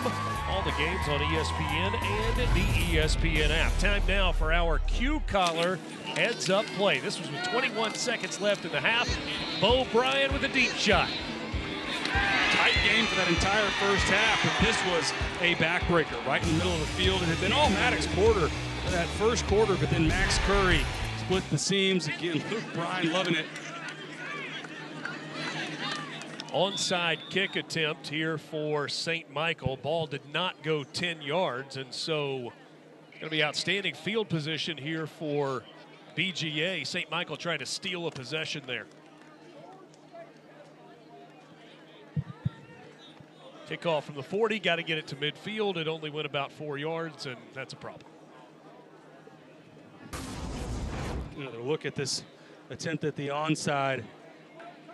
Ball goes off of, it goes off of 12. Abram Rogers had Abram Rogers. So outstanding field position for BGA. They begin from the plus 44. You see Bo Bryan's numbers, a pair of touchdown passes, 255 yards through the air. Maddox Porter and Maximus Curry have been his favorite receivers so far today. This is Fletcher Fields on the ground to start the drive and moving the pile down inside the 30. Good solid run. That left side of the offensive line has been so good all game. Owen Dial, Jeremiah Gribble, the leader of the unit as well in the middle. Caden Adams at center. Really a good job by this unit. Another good run from Fletcher Fields. Let's hear for your defense. See on the left side of that offensive line, Cohen Dial, number 70.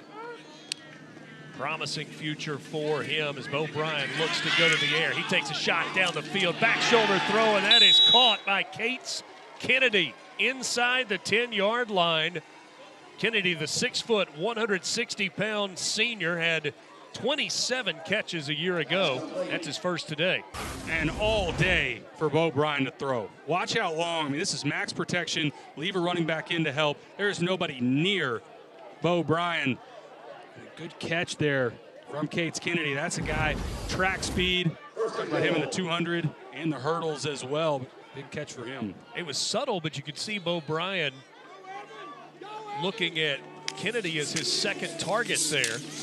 Back on the ground, Fields toward the end zone. He's stacked up at the 2. He's met there in the hole by Faupu. Carried by number 2, Fields. Taylor, it looked like he wanted to go to Maximus Porter on that previous throw. Second Porter was down, covered well down and went one. off to his second option. O'Brien keeping it himself, trying to push toward the end zone, and he is going to be dropped short. Inside the 1-yard line. O'Brien's helmet came off, so he's off the field. Hank Bloomfield, the sophomore backup, is now in for this play.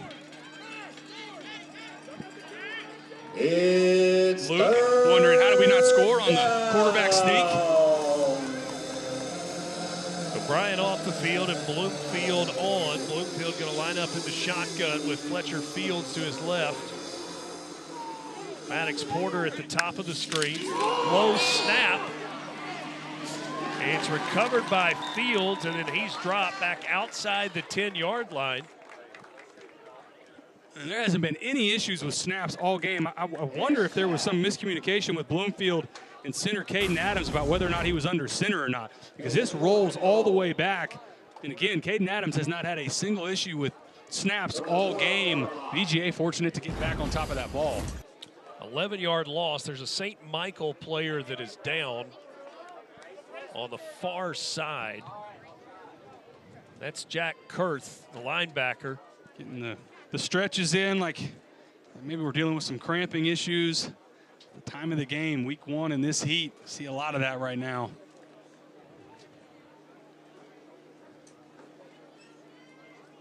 Kurth, a sideline to sideline linebacker, said maybe not the fastest guy on the team, but he runs well enough and does a great job reading those plays. Our real feel 109 degrees here in Fairhope. You heard Bobby Bentley earlier say, maybe the hottest place on earth. I don't know how many people are arguing here in Fairhope. Fourth quarter coming up.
one ultimate kickoff event.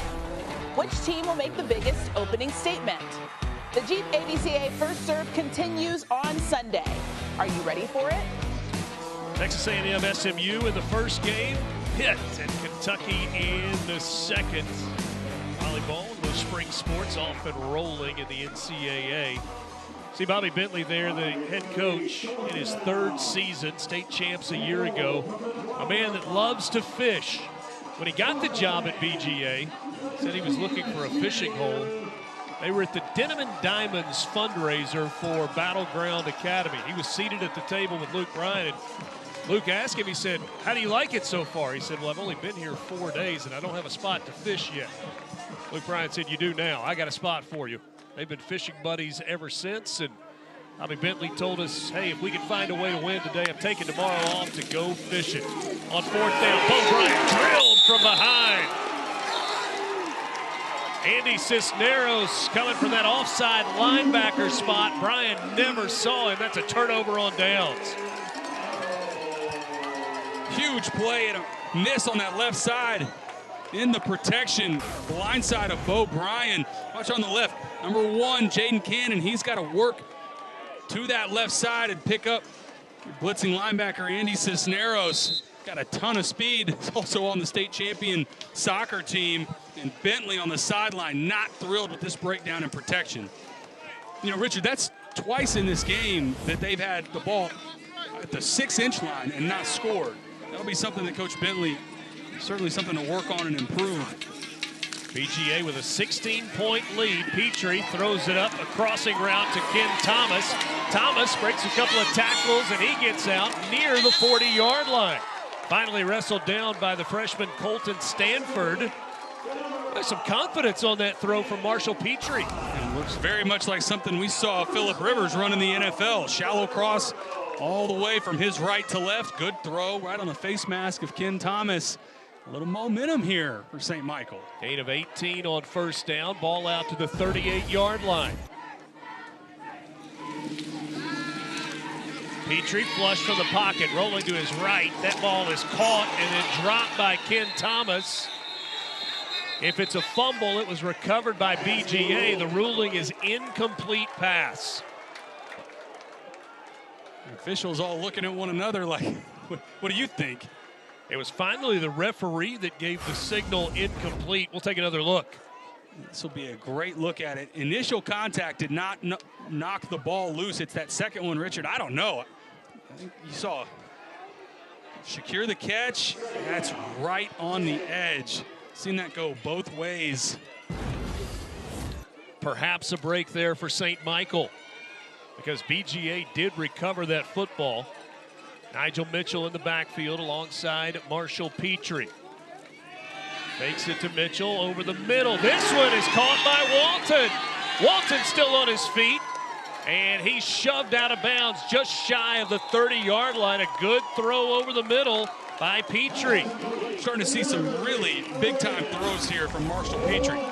This is a layered throw. He's got a defender between him and his receiver. To get this over the linebacker, number 0, Manny Fentress, right in before the other safety. Really good throw, and Marshall Petrie loves it, as he should. That was a great job. Again, Braden Walton coming off, kind of cradling his left arm. We've seen him do that multiple times today. Flag on the play before the snap, and that's going to go against BGA. Some momentum right now for St. Michael, trying to move the ball down the field. Offsides. Penalty against BGA, and so that's a 5-yard penalty that will make it 1st and 5, just outside the 25.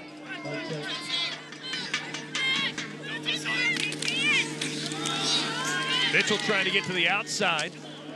He gets down close to the 20-yard line. That may be enough for a first down. It is indeed. In this second half, Marshall Petrie, 6 of 7 for 86 yards and a touchdown. And confidence growing with every throw. Has really stepped in to this role in the second half. Second quarter felt like he's thrust into this game. It's a big spot. This third quarter, and fourth quarter now, has really stepped up his performance. After their last touchdown, St. Michael went for 2, did not get it. They trailed by 16.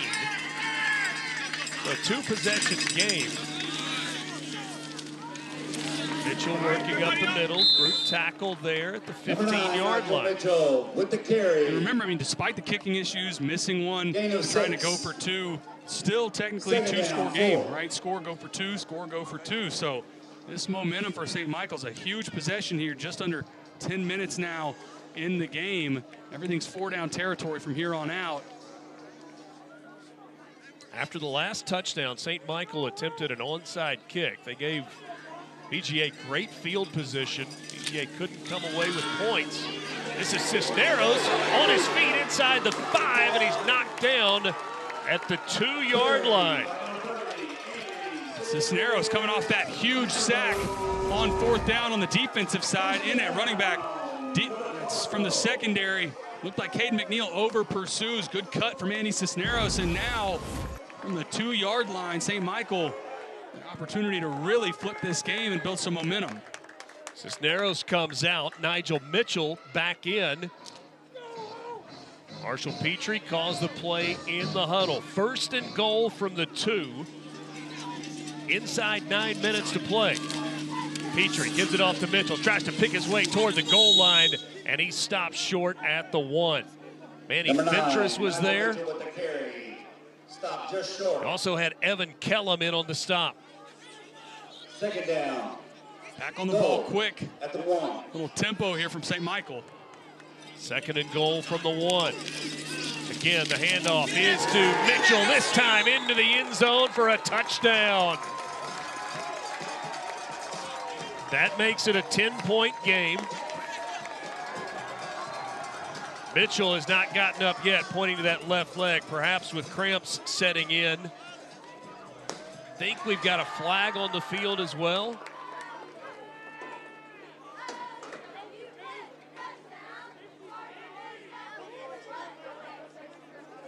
Flag is resting at the 5-yard line. They're asking Bobby Bentley. Touchdown counts after the play. Unsportsmanlike conduct on the offense.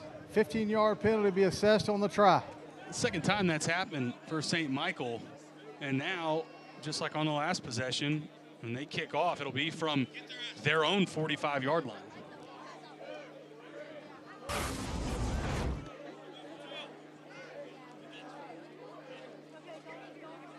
See if we see where the extracurriculars going on. We told you it's been a little bit chippy lately. It's the throw to the ground there late. Yeah, you see the little bit push of on the helmet, a little bit of the extras. And they're not going to take it on the kickoff because if it's a 2-point try, they're going to back them up now. This is all the way back at the 18-yard line for St. Michael going for 2. Braden Walton has been the favorite target this afternoon. He is he in the game? He is. He's lined up in the slot right there at the end of the line. So going for 2, but it's a long 2-point try, down 10. Petrie gonna float it toward the end zone, and it's batted away. Colton Stanford, the 9th grader, has made some big plays in this second half, and he was able to bat that one away from Declan Reading. 8:16 to play. We got a 10-point game. BGA in front.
The ESPN High School Kickoff is brought to you by Ace, the helpful place.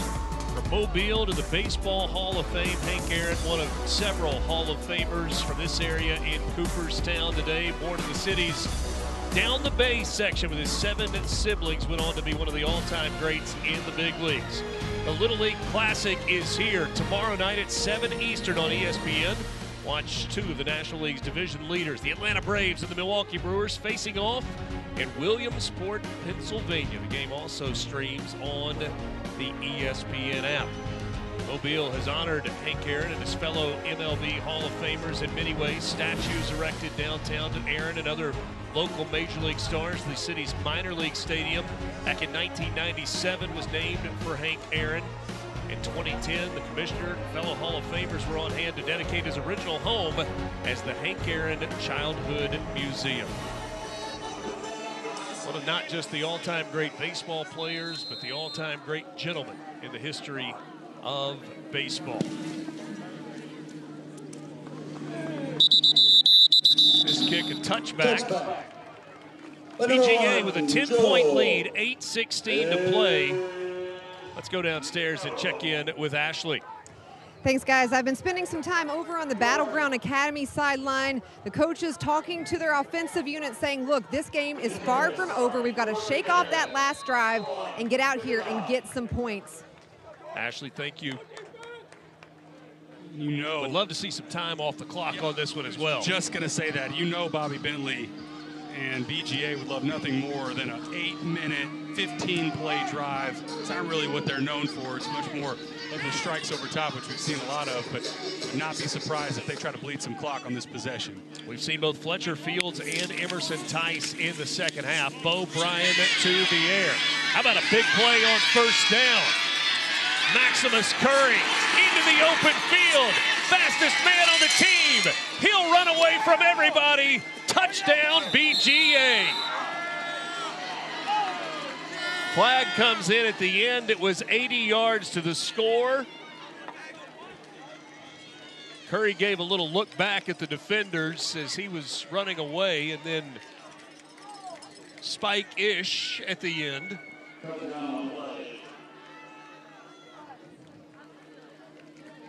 You're asking the same question to Coach Rivers. Do you want this accepted now or applied on the kickoff? But I think Bobby Bentley heard me talking about a 10-play drive and just decided, what if we just go to the house on this first play? Touchdown's good. After the play, unsportsmanlike conduct in the offense. Penny will be forced on the kickoff. What an individual effort, again, from Max Curry. I mean, why he's one of the top receivers in the country, a 4-star.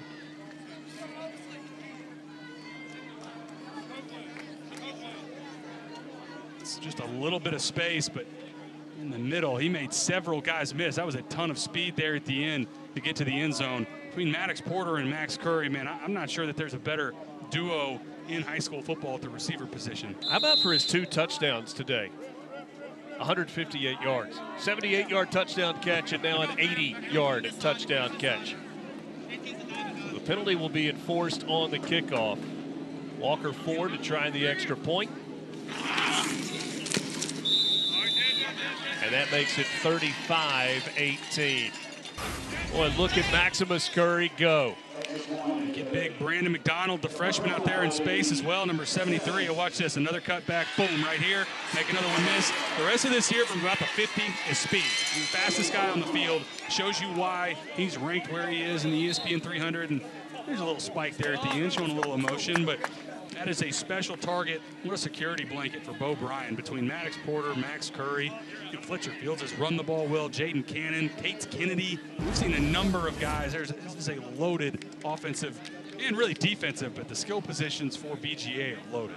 Is there anything that you loved as a quarterback more than a 2-yard pass that turned into 80 yards for a touchdown? I was always so jealous of, we had to play Houston and Case Keenum in that vintage, and they had kind of nailed in that pop pass where it looked like a handoff, but that technically was a pass. And I felt like Case Keenum always racked up like another 1,000 yards a season just with that little pop pass. We did not have that in our offense. We were much more just run it right at people. But yeah, of course. I mean, quarterback's best friend. Throw it 5 feet and it goes the distance. That's pretty great.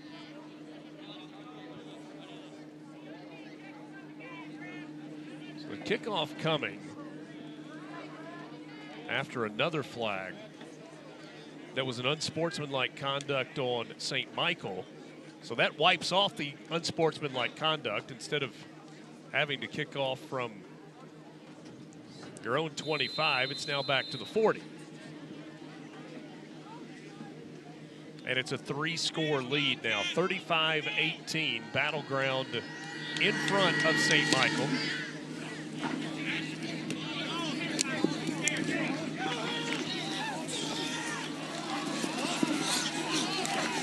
Long cross-field run and pretty good field position here as Hux Morelia.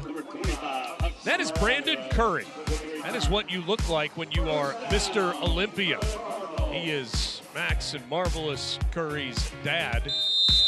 Bobby Bentley told us that when they began weight room work, Brandon Curry showed up and he thought, uh-oh, he's going to be tweaking everything we do, and he said that has not been the case at all. Said just wanted to be there to watch his kids. Cisneros on the carry. Let's go down and check in with Ashley for more on Mr. Olympia. Run by number 30. Yeah, well, I had a chance to speak with Max about his dad and just looking up to him and what he's accomplished. He said he made a lot of sacrifices when he was a kid, watching his dad go overseas and compete to try and get to where he's at. He said, I know it was hard for my dad to make those sacrifices to get to where he's at today, but now he gets the chance to work out with him sometimes. He says also watching him work out pushes him to be better as too. And Coach Bentley, you mentioned him telling that story about whenever Max came to do a workout with them and Dad being there and just being so proud of him, Dad also gets a chance to talk to the team about nutrition. Just based on the pictures, it looks like he knows what you're supposed to eat. Yeah, absolutely. And Justice Pittman is going to get flagged here because his helmet came off, but he also made the tackle with no helmet on. Love the effort, but this is going to end up going against the 3-star that's headed to Western Kentucky. Seen a couple of helmets come off today. Saw that a bunch on Thursday night with DGG. Personal foul, playing without your helmet. 15-yard penalty from the end of the run. First down. I mean, even though it's got to be the only play that'll end up on your highlight reel probably for the season.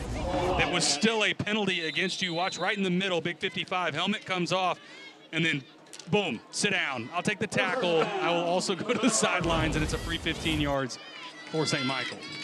So the ball in midfield for St. Michael. 6.5 minutes to play. Petrie to the air. That is complete to Ken Thomas. He's the ex-receiver in this offense for St. Michael. And you know, barring something crazy happening, St. Michael ends up losing this game. There's going to be so much to build on for this game. And Philip Rivers talked to us about that. Like, look, we've got all of our region play ahead of us. We're excited to play in this game. He said he talked to one of his old coaches, Gus Bradley, who's the DC for the Tennessee Titans, and said, y'all need this game to get where you want to go, regardless of what ends up happening. Obviously, we hope Gunnar Rivers is able to return this season, but they'll take a lot from this game.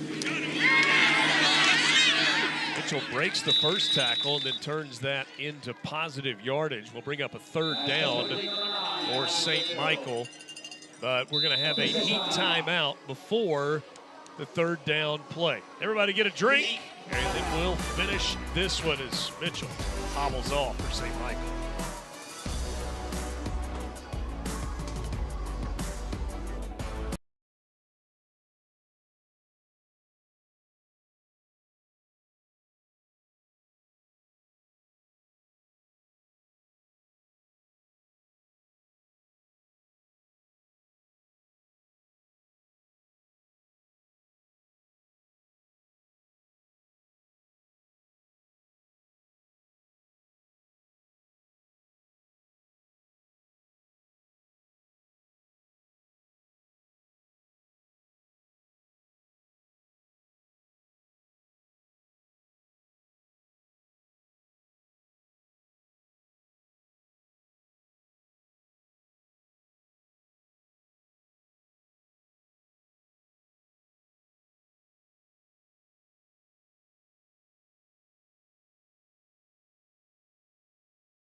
for St. Michael. Gunnar Rivers injured in the first quarter of this ball game. The 4-star recruit that is committed to NC State, the 11th ranked quarterback in the country. He got off to a big start in this ball game, hooking up with Braden Walton early. He was able to get it to Nigel Mitchell on a screen pass that went for a touchdown.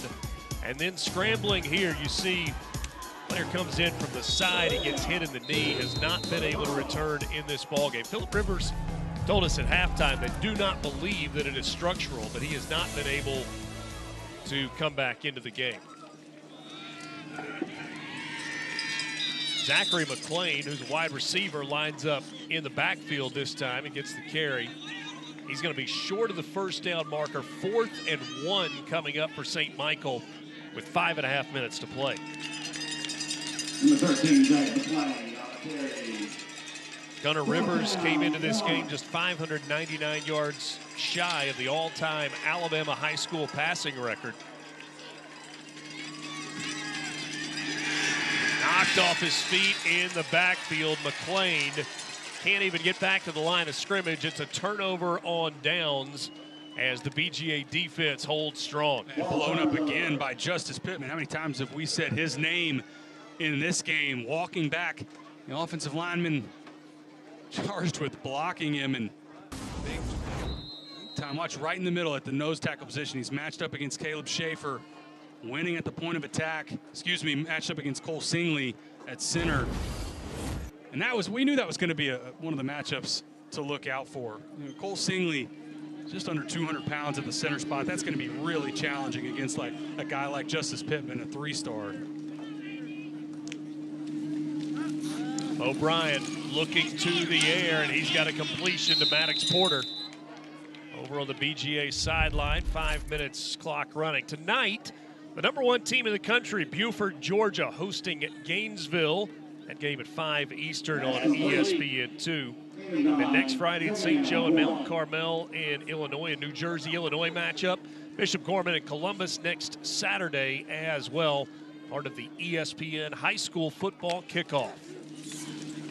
Play action, Bryant looking down the field. He's going to check it down to Fletcher Fields out of the backfield. That's a first down for BGA. So Taylor, BGA a year ago, 13-1, state champions in Tennessee. You look at the landscape in Tennessee this year, and certainly they lost their outstanding quarterback, but this is a team that is loaded to make a run once again. We've got a ton of talent on this roster, and like you talked about, they had to reload in a number of positions from a year ago, but I'm not sure that they have really missed a beat at any level. Fletcher Fields finally going to be run out of bounds inside the 10-yard line. Chase Morris there to make the tackle, but Fields with a big run to get deep into St. Michael territory. Coming right into your living room, breaks contain. Good job being patient at the hole. Makes one miss right in the middle. Able to get to the outside, and between Fletcher Fields, Emerson Tice, we've seen a lot of good running back performances. Nigel Mitchell on the other side as well. 32-yard gain there for Fields. They'll hand it to him again. He's patient with this run, now cuts it toward the end zone, crosses the goal line, touchdown Fletcher Fields. What a patient run off the left side. Back-to-back patient runs. Great job from Fletcher Fields. And about 2 possessions ago, looked like St. Michael was clawing back in this game. They'd cut it to an 8-point game, and back-to-back touchdowns for BGA to blow this open. Talk about patience right there, and then boom, point of attack, make one miss, and then finish the run into the end zone. Really nice by Fields. That's the second 8-yard touchdown run today for Fletcher Fields. Walker Ford for the extra point. Trying to make it a 42-18 lead for Battleground with 3.5 minutes to play. This one is blocked. That one came off the foot low. Abram Rogers got that paw up and gets the block.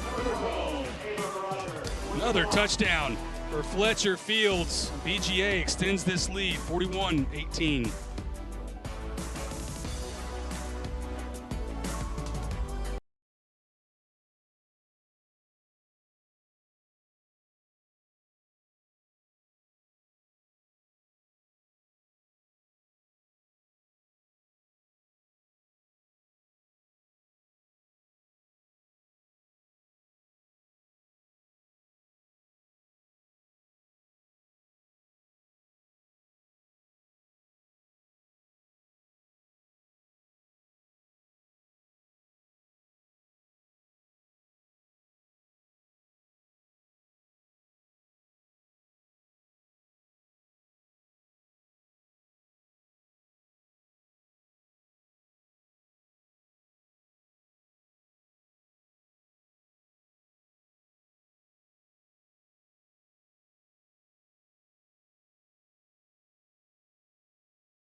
Watch this.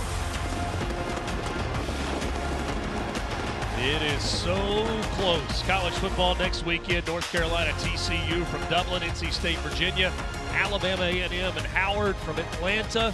A triple header next Saturday. Week 0, I guess we're still calling it that for now. Handful of games next week, and then 2 weeks from today, that first full Saturday of the college football season. But right now, it's high school football taking center stage. And how about the debut for BGA quarterback Bo Bryan? 16 of 21, 475 yards today through the air, and 3 touchdown passes in his debut as a starter for the Wildcats. It's been phenomenal right out of the gate. Great job and total command of this offense. I think the things that stand out to me, he didn't panic in the pocket. He was on time. He was accurate. Really, at no point in this game did he put the ball in jeopardy throwing the football. He did have the one fumble at the goal line, but again, I thought that was an effort play and a great performance for his opener for Bo Bryan, and a guy that I think you will see those offers start to come in at the FBS level. Waiting on his first one, has several FCS offers, but I think those are coming for Bo Bryan.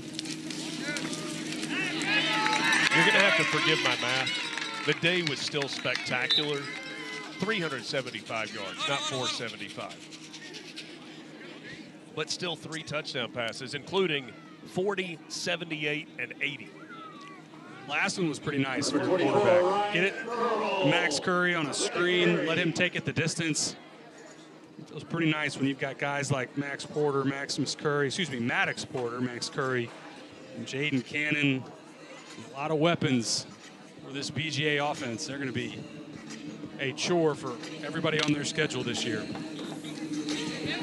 Gainesville and Buford coming up at 5 Eastern a little bit later this afternoon.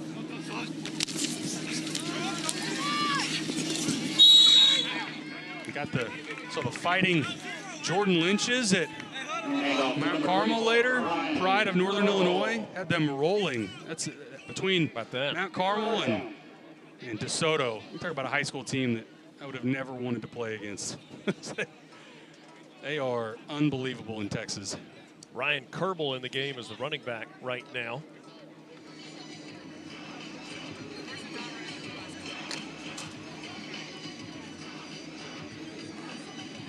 Third and 12 coming here for St. Michael.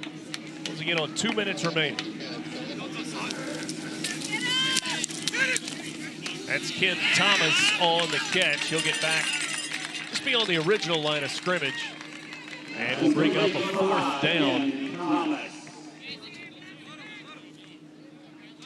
See if St. Michael decides to punt, or they'll just run a play here on 4th down. Looks like they'll keep the offense on the field.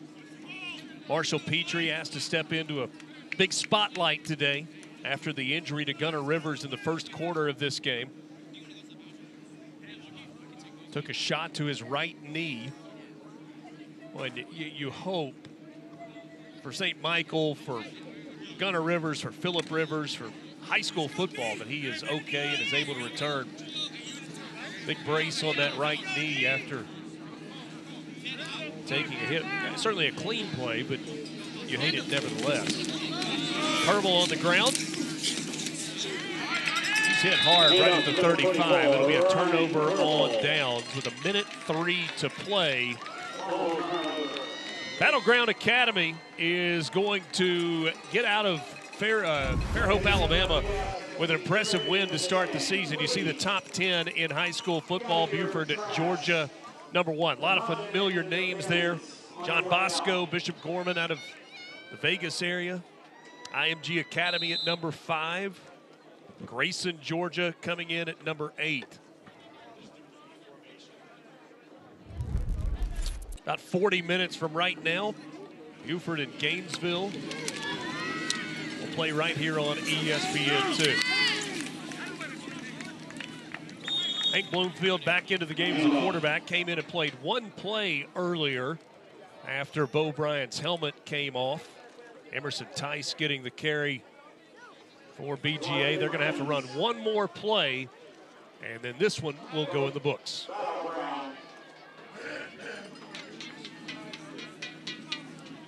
Bobby Bentley told us he had questions about his football team. Takes a knee. Bloomfield takes the snap. Taylor, he believed that he had a good team, really liked the skill positions, but said we need to see them for real in a game setting. I would imagine he's going to be pretty happy as his team heads back to Franklin, Tennessee. Yeah, I would say his skill positions are for real. I mean, across the board, not just from the wide receivers, running backs. And I also thought pass rush, ability for this front to get after the quarterback. Justice Pittman was unbelievable today. Evan Kellum on the defensive side as well. But, yeah, I mean, the superstars today, Bo Bryan, unbelievable performance. Maddox Porter, Maximus Curry, these guys were fantastic. And, again, still a huge season ahead of them. Some of these guys are still underclassmen. They got a lot of high school football, but these are going to be prospects and players you hear from for a long time. Certainly a big moment today for Marshall Petrie, having to step into the shoes that Gunnar Rivers was in at quarterback to begin the ball game. Thought he played well, but you hope that Gunnar Rivers is able to return. Yeah, there's no doubt. I mean, it obviously changed the complexion of this game. Everything changed when Gunnar Rivers got hurt, and now you hope for the best, hope that this is a one-week deal and that he's able to shake it off and be back next week. And if he's not, then you hope that it's not a season-ending injury and that he can get back on the field as fast as possible for his career and for St. Michael.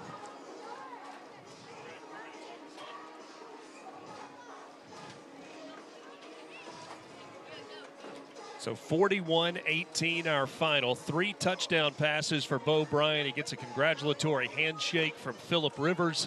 Certainly a guy that's been around a lot of quarterbacks and has played the position at the highest level himself. That's got to be a nice moment for Bo Bryan. And what a level of excitement that has to exist for him. He got this first start out of the way, and he goes out and plays really well. Yeah, so curious to see what happens with his journey as well. We talked about he didn't get a chance to start last year. He was in the backup role on that state championship run team, but I think you see, from his performance today, I think those offers will come at the FBS level, and excited for him and his future. Let's go downstairs and check in with Ashley Stroline. Ashley? All right, I'm standing by with Bo Bryan. First start as starter for Battleground Academy. You get the win today. What do you make of this whole experience? First and foremost, I want to thank my Lord and Savior Jesus Christ, and I wouldn't be here without him. I thank my brothers for being here. And it's nothing but a dream come true, and it's just a lot of fun just playing out here with a bunch of family that's standing behind me. And nothing would be accomplished without them, trainers or coaches. You talk about these guys being your family. You shared some stories with me earlier this week about growing up with them and playing football in the backyard. Now you're out here playing varsity football with them in your senior season. When you look around, what does this group mean to you? I mean, they mean the world to me. I mean, I remember playing with guys all throughout there since 5th grade. I have a best friend back there since, God knows, like 2nd grade. I've grown up with all of them just about, and these two also, they mean the world to me, and it's just a lot of fun and nothing but a blessing. Thank you so much, and congrats on the win today. All right, Maddox, I'm going to bring you in next. If you can make your way over here with me. You had so much success in your freshman season. You're coming off of a state title. You get the first win of this season. What does this one mean today? It means a lot, just being on national television, just showing and proving the world that we really like that, and Tennessee ball is good. And just looking at what you guys accomplished today, you've got a new starting quarterback in Bo. What do you make of the offense and what you guys were able to do? Oh, yeah. I mean, we've been going through practice like this, so it's just been great. I just knew he was going to come out here and do this, and yeah. Appreciate your time. All right, I'm going to bring in the next guy here, Max Curry. Max, when we talked earlier this week, I said, what can I expect from your game? What can we see? And you said a lot of explosiveness, and you certainly showed that today. Take me through your performance. I just want to thank God first, of course, and it's not really only me. It's these guys over here blocking for me and cheering me on, and just Coach Bentley always knows what's going on the field. So he does a good job coaching me. Coach G, our receivers coach, he just does a really good job helping me know what I'm doing and understanding different formations and stuff like that. All right. You had Bo out here. You mentioned the other guys that were blocking for you. All the guys watching this interview right now, you're coming off of that state title that I just talked to Maddox about. What does it mean to get the first win of the season? It's just super exciting because we've been working all summer for this, so I wasn't expecting nothing less than just coming out here and dominating these boys. I appreciate your time. Congrats on the win. Yes, ma'am. Thank you so much. All right, we'll send it back to you.